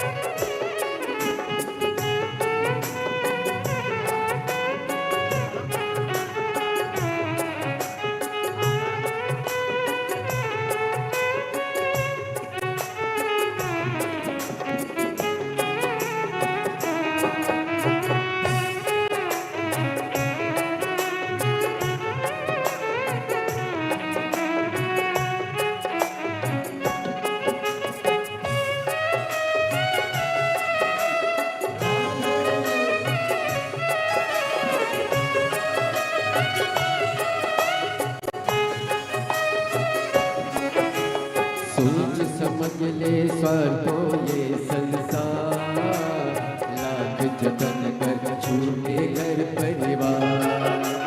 सोच समझ ले स्वर्ग ये संसार, लाख जतन कर छूटे घर परिवार। तू जान ले पहचान ले, तू जान ले पहचान ले, संसार किसी का घर नहीं, कब निकले प्राण मालूम नहीं। मिठ मिठ बोल थारो काय बिगड़े, काय बिगड़े थारो काय बिगड़े। मिठ मिठ बोल थारो काय बिगड़े, काय बिगड़े थारो काय बिगड़े।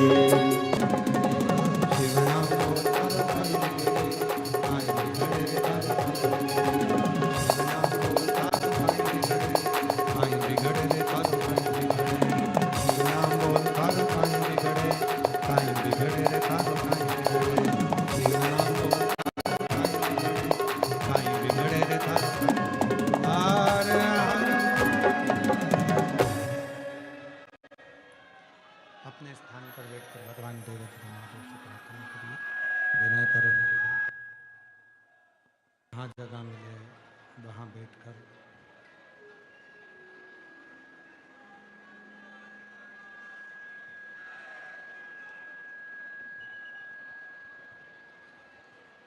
बाबा देव अधिदेव महादेव से प्रार्थना करेंगे, विनय करेंगे, निवेदन करेंगे।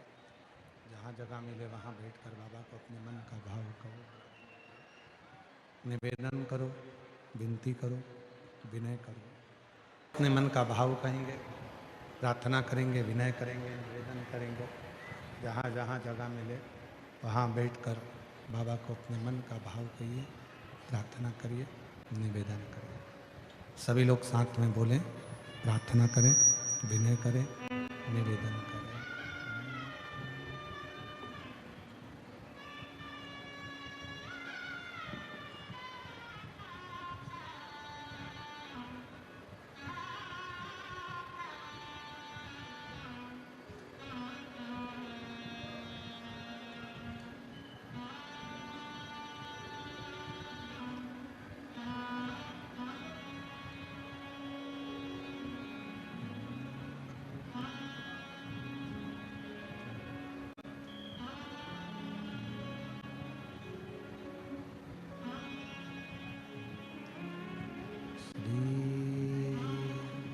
शिवा नमस्तु श्री शिवा नमस्तु श्री शिवा नमस्तु श्री शिवा नमस्तु श्री शिवाय नमस्तु भोला सब दुख काटो ओ भोला सब दुख काटो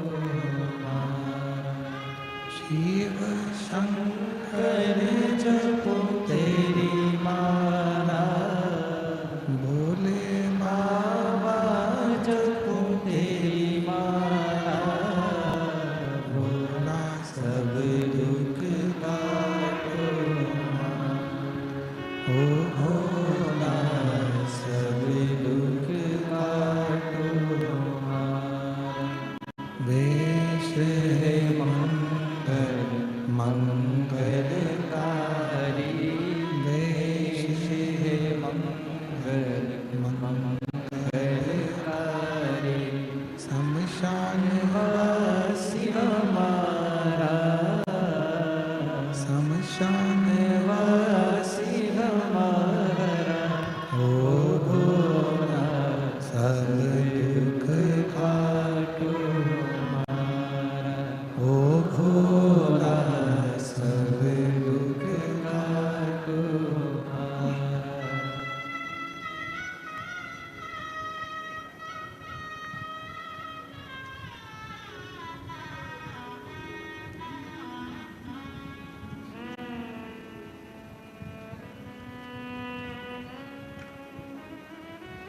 बाबा देगर देवते भगवान शिव गर्दन त्रिकालदर्शी कैलाश विनाशी भगवान शिव की पवित्र कथा वर्णन कर रही है। शिव महापुराण की कथा कर रही है, शिव कथा कर रही है, भगवान शंकर का पवित्र चरित्र कह रहा है।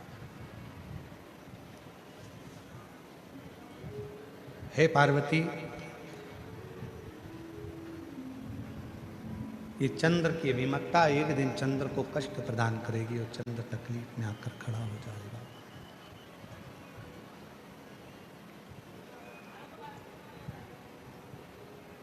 पार्वती जी ने बुलाया, चंद्र नहीं आया। फिर बोला, फिर भी नहीं आया। 7 बार माता पार्वती जी ने चंद्रदेव को बुलाया पर चंद्र नहीं आया। और शिव कथा कहती है कि परमात्मा को कैसे प्राप्त किया जाए उसके साधन ढूंढना चाहिए। पर चंद्रदेव तो शंभु शंभु, चंद्रदेव तो भगवान शिव से दूर जा रहे हैं।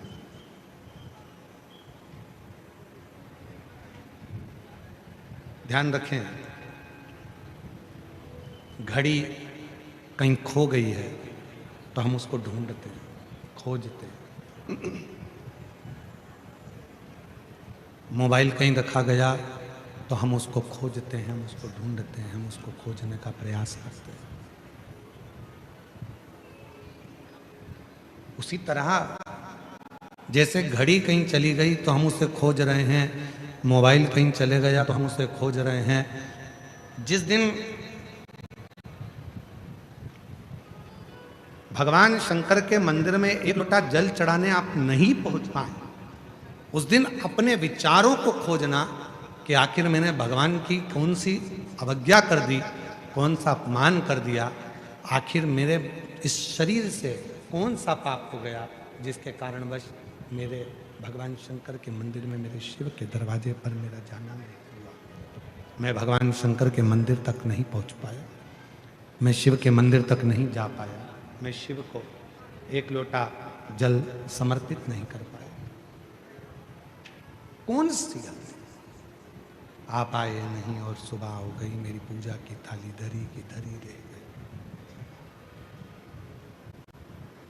क्यों नहीं आए,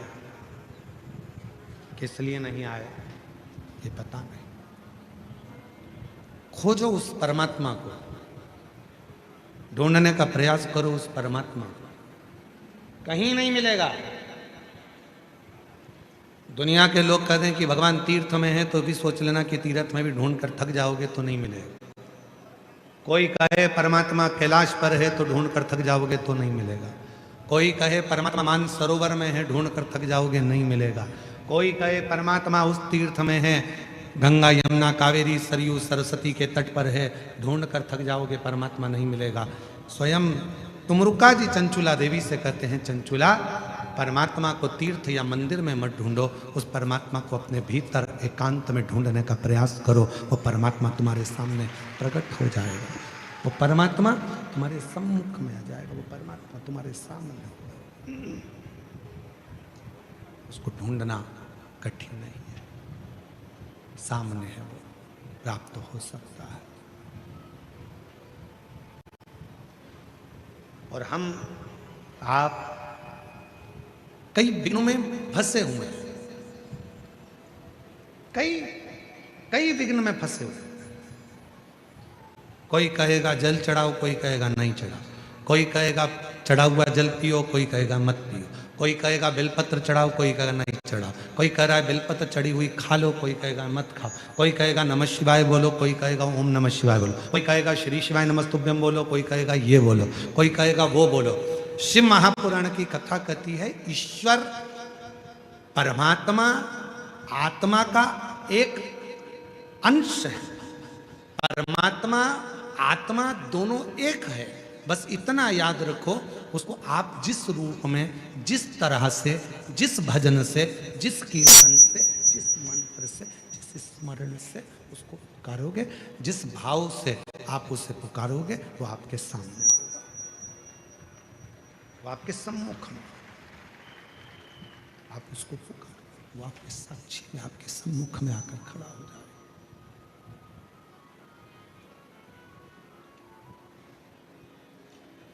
वो एक लाइन शैलेंद्र जी बड़ी सुंदर गुनगुनाते हैं महाराज। कभी प्यासे को पानी पिलाया नहीं, बाद अमृत पिलाने से क्या आएगा। कभी गिरते हुए को उठाया नहीं, बाद आंसू सेलेन जी आप एक लाइन गाते हो। मैं मंदिर गया पूजा करके हुए खया, मैं मंदिर गया पूजा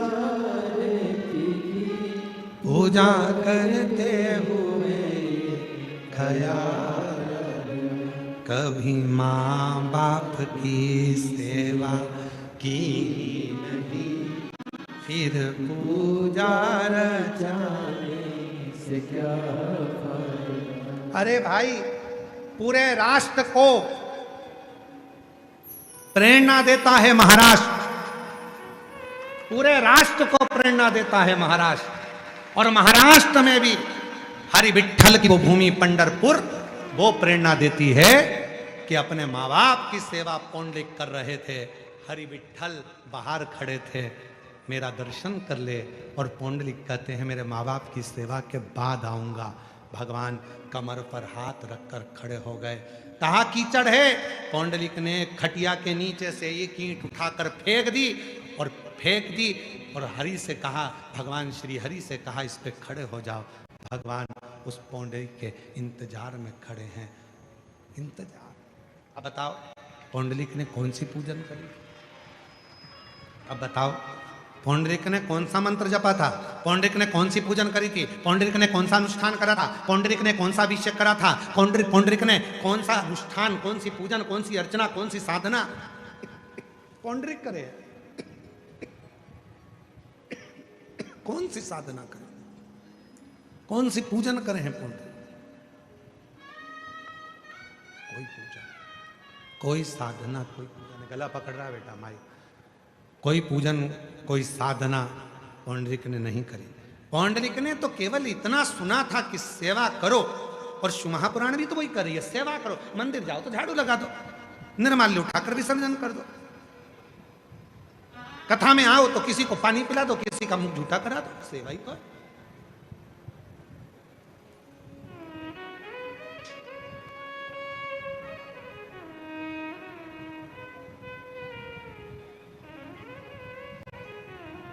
ये सेवा नहीं तो और क्या?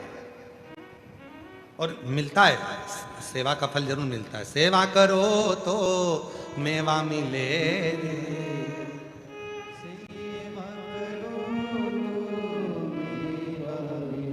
सेवा करो तो मेवा मिले, और माँ बाप की सेवा करो तो चाबी भी मिले।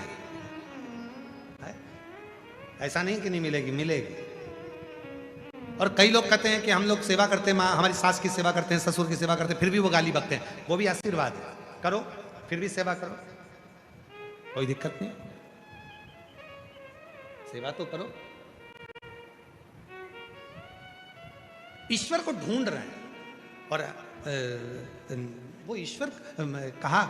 एक गांव के लोगों ने चंदा इकट्ठा करा, और गांव के लोगों ने चंदा इकट्ठा करके सोचा कि गांव में मंदिर बनाते हैं, मंदिर बनाओ। ठीक है, सारे गांव के लोगों ने चंदा इकट्ठा करा, घर घर से लिया, पूरा गांव एकजुट, पूरा गांव एक था, सारे गांव से चंदा इकट्ठा होकर मंदिर बना। मंदिर बना तो विचार करा इसमें मूर्ति किसकी बिठाए? मंदिर तो बन गया, मूर्ति किसकी बिठाई? तो किसी ने कहा राम जी की मूर्ति बिठा दो। गांव के लोगों ने विचार करा मूर्ति ऐसे भगवान की बिठाना कि 7 जात का आदमी, पूरा दुनिया का लोग, पूरे गांव का लोग एक ही मंदिर में जाकर पूजन करे, एक ही मंदिर में जाकर दर्शन करे, तो ऐसे भगवान की मूर्ति बिठाओ। तो किसी ने कहा राम जी की बिठा दो। राम जी की बिठाई।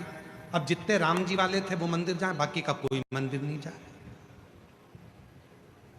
गांव के लोगों ने विचार करा कि बड़ी मुश्किल से तो मंदिर बना और हमारा गांव तो टूट गया, राम जी वाले जा रहे हैं, बाकी का कोई जाता ही नहीं। गांव वालों ने सोचा अपना गांव का लोग तो टूट रहा है, एक काम करो राम जी को विसर्जन करो। किसको बिठाएं? तो कहा भगवान कृष्ण को बिठा। अब राम जी को विसर्जन करिया है, कृष्ण जी को बिठा दिया। अब कृष्ण जी को बिठाया तो केवल कृष्ण वाला जाए, ना राम वाला जाए, ना देवी वाला जाए, ना दत्त वाला जाए, ना ये जाए ना वो जाए। गांव के लोगों ने सोचा बड़ी मुश्किल से तो मंदिर बना, मंदिर में मूर्ति की प्राण प्रतिष्ठा भी हो गई, भगवान बैठ भी गए, पर यहाँ तो गड़बड़ हो रहा है, मंदिर हमारा बन के तैयार है, अब केवल कृष्ण वाले जा रहा है। डिले कम कर दे बाबा, केवल कृष्ण वाले जा रहे हैं। पूरा गांव एक ही मंदिर में जाए, वो वाला भगवान बिठाओ। कृष्ण भगवान को भी उठा के ठंडा कर दिया, देवी जी को बिठा दिया। अब तो केवल देवी जी वाला जाए। फिर गांव टूट गया, शंकर जी को बिठा दिया तो केवल शंकर वाला जाए। गांव के लोगों ने सोचा अपना गांव का लोग तो टूट रहा है, एक ही जाजम पर बैठे, एक ही मंदिर में सब जाए, एक ही देवता का पूजन करे, ऐसा अपना गांव होना चाहिए। तो कोई बट रहे हैं तो एक काम करो, मंदिर में ताला लगा दो, कोई महाराज आएगा, कोई संत से पूछेंगे, फिर भगवान को बिठाएंगे कि अपना गांव पूरा एक जगह पर बैठे। मंदिर में लगा दिया ताला, मंदिर पड़ा खाली। 6 साल निकल गए। 6 साल बाद उस गांव में एक संत आया और गांव के लोगों ने संत से जाकर निवेदन करा, संत से जाकर प्रार्थना करी, बाबा जी हमारे गांव के लोगों ने चंदा इकट्ठा करा, मंदिर बनवाया,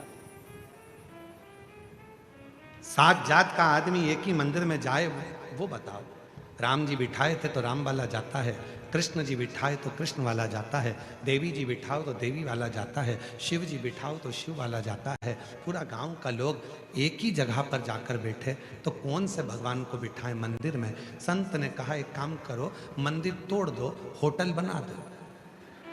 मंदिर तोड़ दो, होटल बना दो। तो पूछा आप संत हो और संत होकर ऐसी बात करते हो? सत्य कह रहा हूं,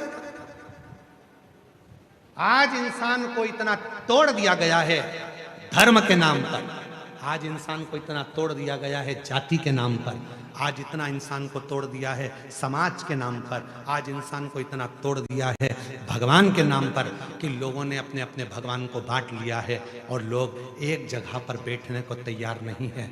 आज का इंसान एक होटल में आज का इंसान 7 जात का आदमी एक होटल में खाना पसंद करेगा, पर 7 जात का आदमी एक मंदिर में जाना पसंद नहीं करेगा। आज का इंसान ऐसा।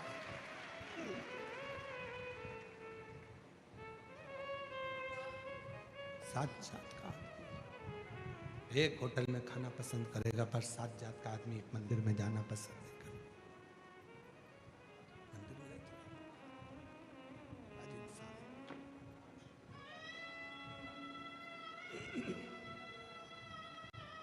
कितना बटेगा, कितना बांटोगे, कितना विभाजित करोगे? केवल इंसान आप सब बैठे हो सकता है हमारी बात का आप लोगों को बुरा लग जाए।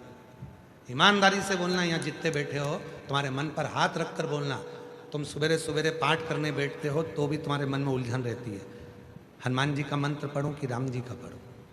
कई इतने चतुर है कि माला लेके बैठते हैं तो 2-4 देवता की माला एक साथ पढ़ लेते हैं। गणेश जी नमः, गणेश जी नमः, राम राम राम राम राम, श्री कृष्ण शरणम मम, श्री कृष्ण शरणम मम, राम कृष्ण हरि, राम कृष्ण हरि, राम कृष्ण हरि, विठोबा विठोबा विठोबा, विठ्ठल विठ्ठल विठ्ठल, सप्तश्रृंगी माता माता माता, देवी देवी देवी देवी देवी देवी देवी देवी।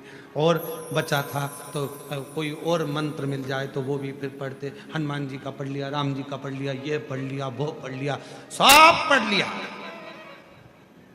फिर भी मन स्थिर नहीं है। क्यों? क्योंकि हमने देवताओं में विभाजन करा। हम सोचते हैं हनुमान जी अलग है, हम सोचते हैं राम जी अलग है, हम सोचते हैं कृष्ण अलग है, हम सोचते हैं हरि विठ्ठल अलग है, हम सोचते हैं संत एकनाथ जी अलग है, हम सोचते हैं संत नामदेव जी अलग है, हम सोचते हैं संत तुकाराम जी अलग है, हम सोचते हैं मुक्ताबाई अलग है, हम सोचते हैं श्री गजानन महाराज अलग है, हम सोचते हैं धुनी वाले दादा अलग हैं। और शिव महापुराण की कथा कहती है सारे देवताओं के लिए, शिव महापुराण की कथा कहती है जब शंकर जी का अभिषेक होता है उसके ऊपर हंडा रखाता है, हंडे में से एक एक बूंद पानी नीचे गिरता है। 3 टेकी है, ब्रह्मा विष्णु और महेश, एक एक बूंद पानी नीचे गिर रहा है। वो बता रहा है कि संपूर्ण ब्रह्मांड में जितने देवता, जितने संत, जितने साधु, जितने सन्यासी, जितने तपस्वी, जितने साधक, जितने उपासक, सब एक है। तुम एक को भजोगे सबको प्राप्त हो जाए।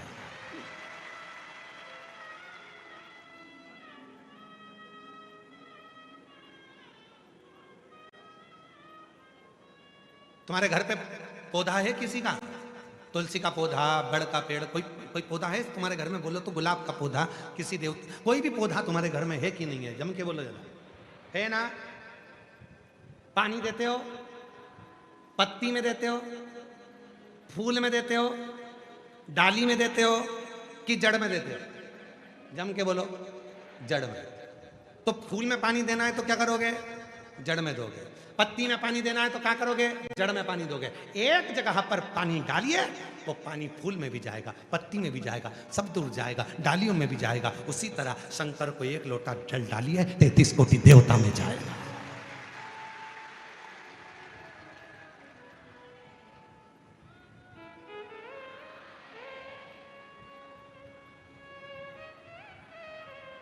एक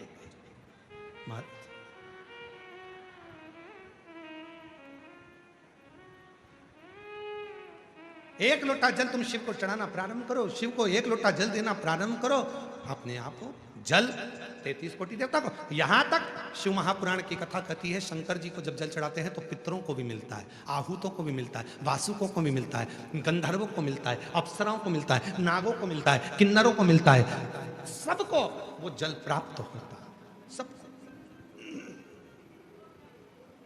सबको प्राप्त।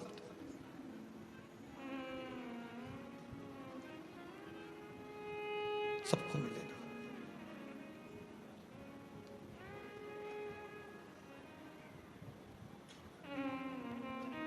वो कहते ना, तुमनी सगड़े एक गड़वा पानी टाकता का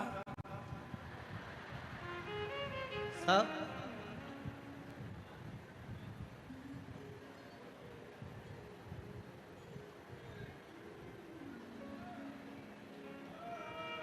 और निश्चित है, निश्चित है, जब एक लोटा जल स्वयं छत्रपति वीर शिवाजी अपनी मां जीजाबाई के कहने पर चढ़ाते थे तो सारा मराठा एक हो जाता था।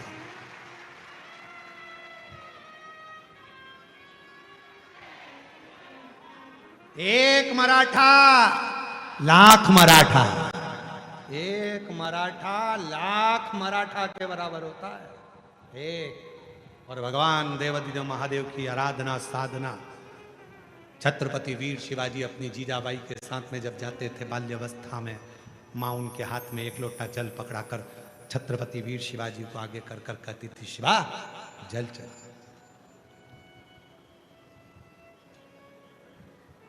एक दिन वीर शिवाजी ने अपनी माँ जीजाबाई से पूछ लिया था, अवस्था थी 9 वर्ष की। 9 वर्ष की अवस्था में जीजाबाई से पूछा छत्रपति वीर शिवाजी ने, मां आई? हे मां आई?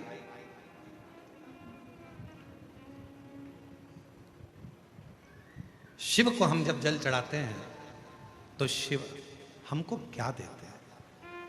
छत्रपति वीर शिवाजी ने अपनी मां से पूछा, शिव हमें क्या देते हैं? तो जीजाबाई ने कहा छत्रपति वीर शिवाजी से कि शिवा, शिव सहन करने की शक्ति देते हैं, और जिसमें सहन करने की शक्ति आ जाती है वही कुर्सी पर बैठकर राज्य कर सकता है।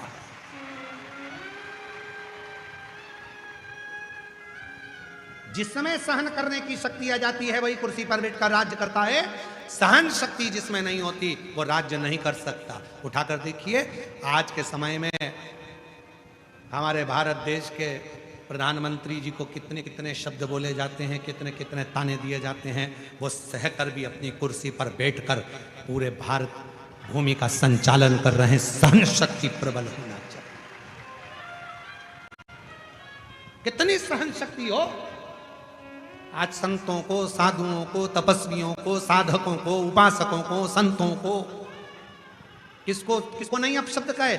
मीराबाई को अपशब्द कहे, जहर का प्याला भेज दिया राणा जी ने, और मीरा मुस्कुराकर भगवान को भोग लगाकर पी रही है। सहन शक्ति भीतर से मिलना चाहिए। और आज के जमाने में सब कुछ है, पर व्यक्ति के पास सहन शक्ति नहीं है। बड़ों ने कुछ कहा और बच्चों ने पलटकर जवाब दे दिया, सास ने कुछ बोला, बहू ने पलटकर जवाब दे दिया, बाप ने कुछ बोला, बेटे ने पलटकर जवाब दे दिया। सहन शक्ति नहीं है। सहन शक्ति गई कहाँ? जरा सा कोई एक पुलिस का एक व्यक्ति भी अगर तुमको कुछ कह देता है तो तुम तुरंत मोबाइल निकाल लेते, अभी बताता हूँ देख मेरी पहचान का। सहन शक्ति नहीं है।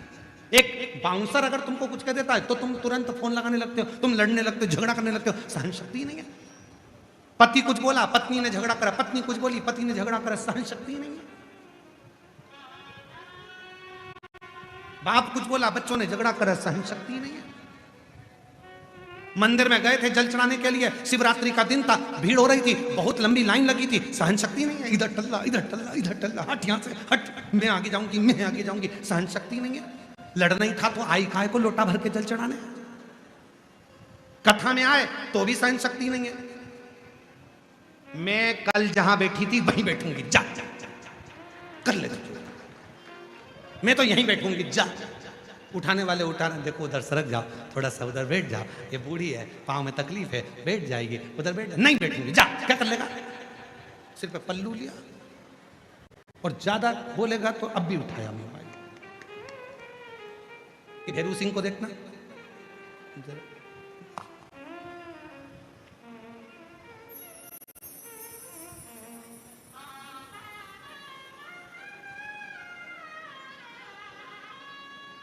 मेरी जीजियों,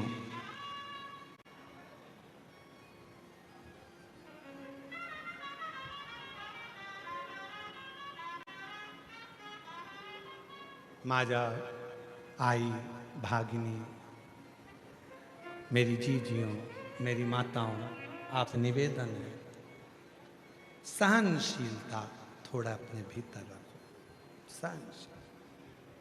छत्रपति वीर शिवाजी ने पूछा, मां शिव जी को जल चढ़ाने पर शिव जी देते क्या है? तो मां ने कहा, सहन शक्ति देते, सहनशीलता देते, और वो बहुत जरूरी है।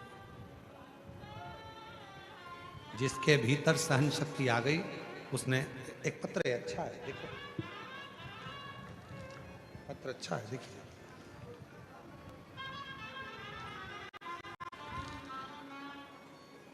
मैं कल्पेश दीपक 22 तहसील अमलनेर, जिला जलगांव, महाराष्ट्र से आया हूं। मेरा मोबाइल नंबर ही है, कहीं बैठे हो तो हाथ हिला सकते हैं और आ सकते हैं। कल्पेश दीपक 22 तहसील अमलनेर, जिला जलगांव, महाराष्ट्र से हूं। मेरा मोबाइल नंबर ये है। गुरुदेव, मैं सीए फाइनल की परीक्षा 2025 से दे रहा था, 2 बार फेल हुआ, हिम्मत हार गया। तब सोच लिया कि अब एग्जाम नहीं देना है। फिर किसी ने कहा कि वो सीहोर वाला बाबा कथा करता है, अगर उसकी कथा सुनो हिम्मत आएगी और मन करेगा वापिस एग्जाम देने का। दादी ने मम्मी से कहा, मम्मी ने पिताजी से कहा, पिताजी ने मुझे कहा, और मैंने आपकी शिव महापुराण कथा देखना प्रारंभ करा। रोज सुबह मंदिर जाता, 1 लोटा जल चढ़ाता और बाबा से विनती करता, बाबा तीसरी बार एग्जाम केवल आपके कहने पर दिया, और तीसरी बार एग्जाम आपके कहने पर दिया, और बाबा की ऐसी कृपा हुई गुरुदेव, आप कहते हो सहनशीलता रखना, शक्ति रखना, शिव सहनशीलता देता है। और मेरे बाबा ने आज मुझे बाबा की कृपा से आज मेरे शंकर भगवान ने, मेरे शिव ने मुझे 1 मार्च 2026 को रिजल्ट आया और मुझे बाबा ने सीए बना दिया। मैं बाबा को यहाँ प्रणाम करने के, हिम्मत नहीं हार रही। जिसने हिम्मत हार दी, सहनशीलता जिसके पास नहीं है वो हार। अगला पत्र देखिए, कितना सुंदर।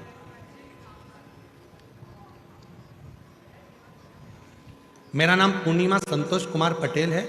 मैं सूरत गुजरात से आई हूँ। मैं सालासर बालाजी में हनुमान धाम की कथा थी, तब से कथा सुनती हूँ। गुरुजी, मेरे पति की उम्र 51 साल हो गई और उनकी नौकरी नहीं थी। एक दिन मेरे पति ने मुझसे शर्त लगा ली कि सीहोर वाला बाबा कहता है कि जो मांगो वो मिलता है, तो क्या मुझे नौकरी दे सकता है? तो मैंने मेरे पति से कहा, तुम 1 लोटा जल चढ़ाना प्रारंभ करो, मेहनत करना प्रारंभ करो, तो तुम्हारी भी नौकरी लगेगी। बाबा, मेरे पति ने कभी जिंदगी में नहीं सोचा था कि मेरे पति की नौकरी इतनी अच्छी कंपनी में लग जाएगी, और बाबा की कृपा से 51 साल की उम्र में, अपने देश में नहीं ओमान में, बाबा ने ऐसी नौकरी दी कि बाबा की कृपा से खूब धन भी आ रहा है, और बाबा की कृपा से मेरा पति अच्छी कंपनी में नौकरी 51 साल की उम्र में कर रहा है। कहीं बैठी हो, मेरा नाम पूर्णिमा संतोष पटेल, कहीं बैठी हो तो आ सकती, ऐसी कृपा करो, आपकी कृपा बस बनी रहे पूरा जीवन, पूरा जीवन। विश्वास, भरोसा, दृढ़ता, सहनशीलता मिले।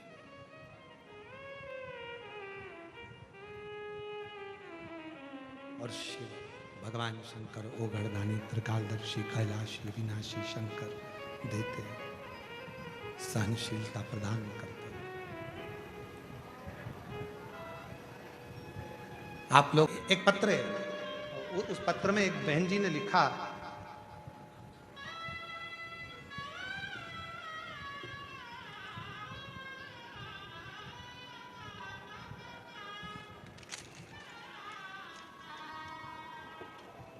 मैं संजय कुमार होतीलाल अग्रवाल, रामपेट बरण गांव, तहसील भुसावल, जिला जलगांव का निवासी हूं। कहीं बैठे हूं, मेरा मोबाइल नंबर ये है। गुरुदेव कोटि कोटि प्रणाम। मेरी बेटी कुमारी वैष्णवी 3 साल से बैंक की एग्जाम दे रही थी। 3 साल से बैंक की एग्जाम दे रही थी, लेकिन यश नहीं मिल रहा था।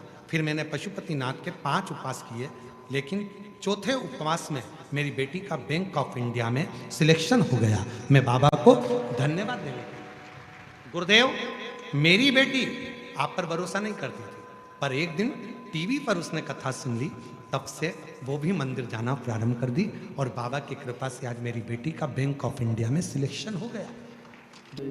बस हृदय में कथा बैठे।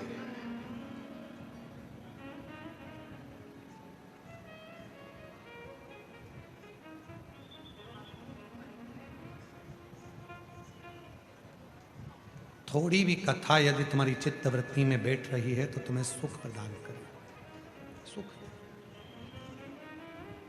कथा समझ में तो आती है ना तुम लोगों को? जम के तो बोलो। बैठती वो मराठी में बोलते हैं, तुमला कथा समझाईला एत आहे का? समझ में तो आती है ना थोड़ी बहुत? बस ठीक है।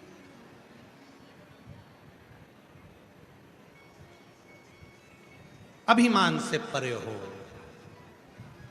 मां जगत जननी दुर्गा भवानी ने बुलाया चंद्र को, चंद्र चंद्र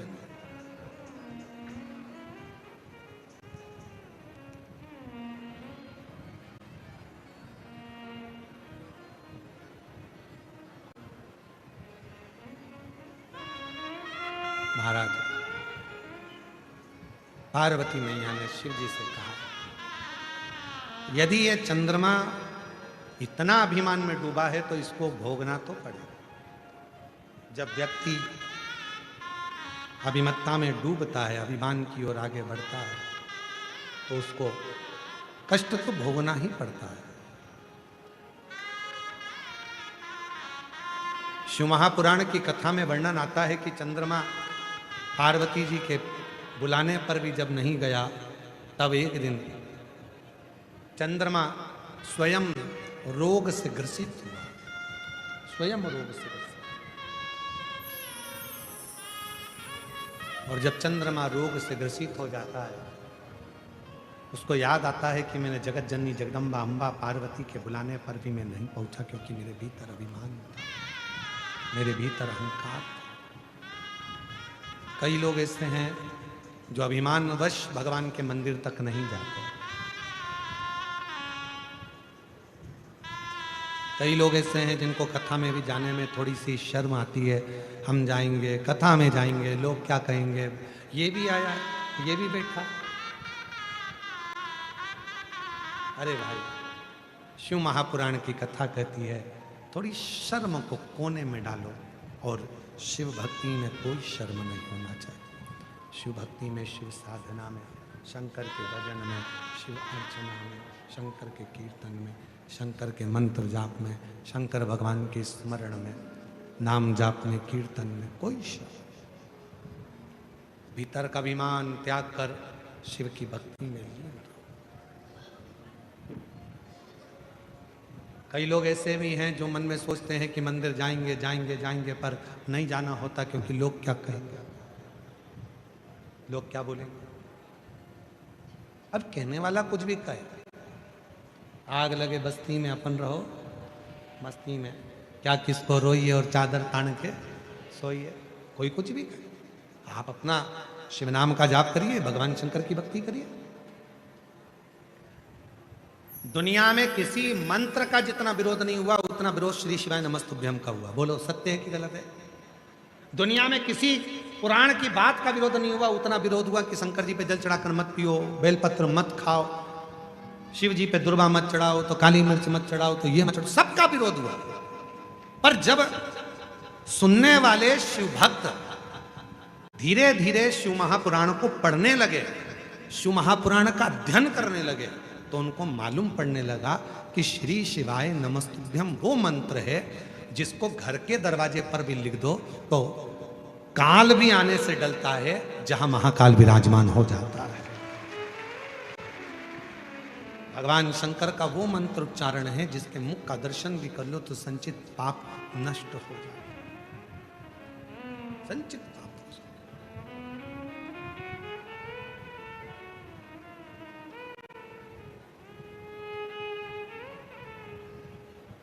श्री शिवाय नमस्तुभ्यं, श्री शिवाय नमस्तुभ्यं, श्री शिवाय नमस्तुभ्यं, श्री शिवाय नमस्तुभ्यं, श्री शिवाय नमस्तुभ्यं, श्री शिवाय नमस्तुभ्यं। माँ पार्वती जी के पास में जब चंद्र रोग से ग्रसित हुए तो सबसे पहले माँ जगत जननी के पास जाकर प्रार्थना करी और माँ जगत जननी दुर्गा भवानी ने चंद्र को ज्ञान उपदेश देकर स्वयं चंद्रमा को अपने मस्तक पर माँ आद्य शक्ति ने धारण करा। स्वयं माँ पार्वती चंद्र घंटा के रूप में विराजमान हुई। शिव जी चंद्रमौलेश्वर महादेव के रूप में विराजमान होते हैं। केवल एक देव देवाधिदेव महादेव और एक देवी महादेवी दुर्गा माँ आद्य शक्ति पार्वती जो चंद्रमा को अपने मस्तक पर धारण करती।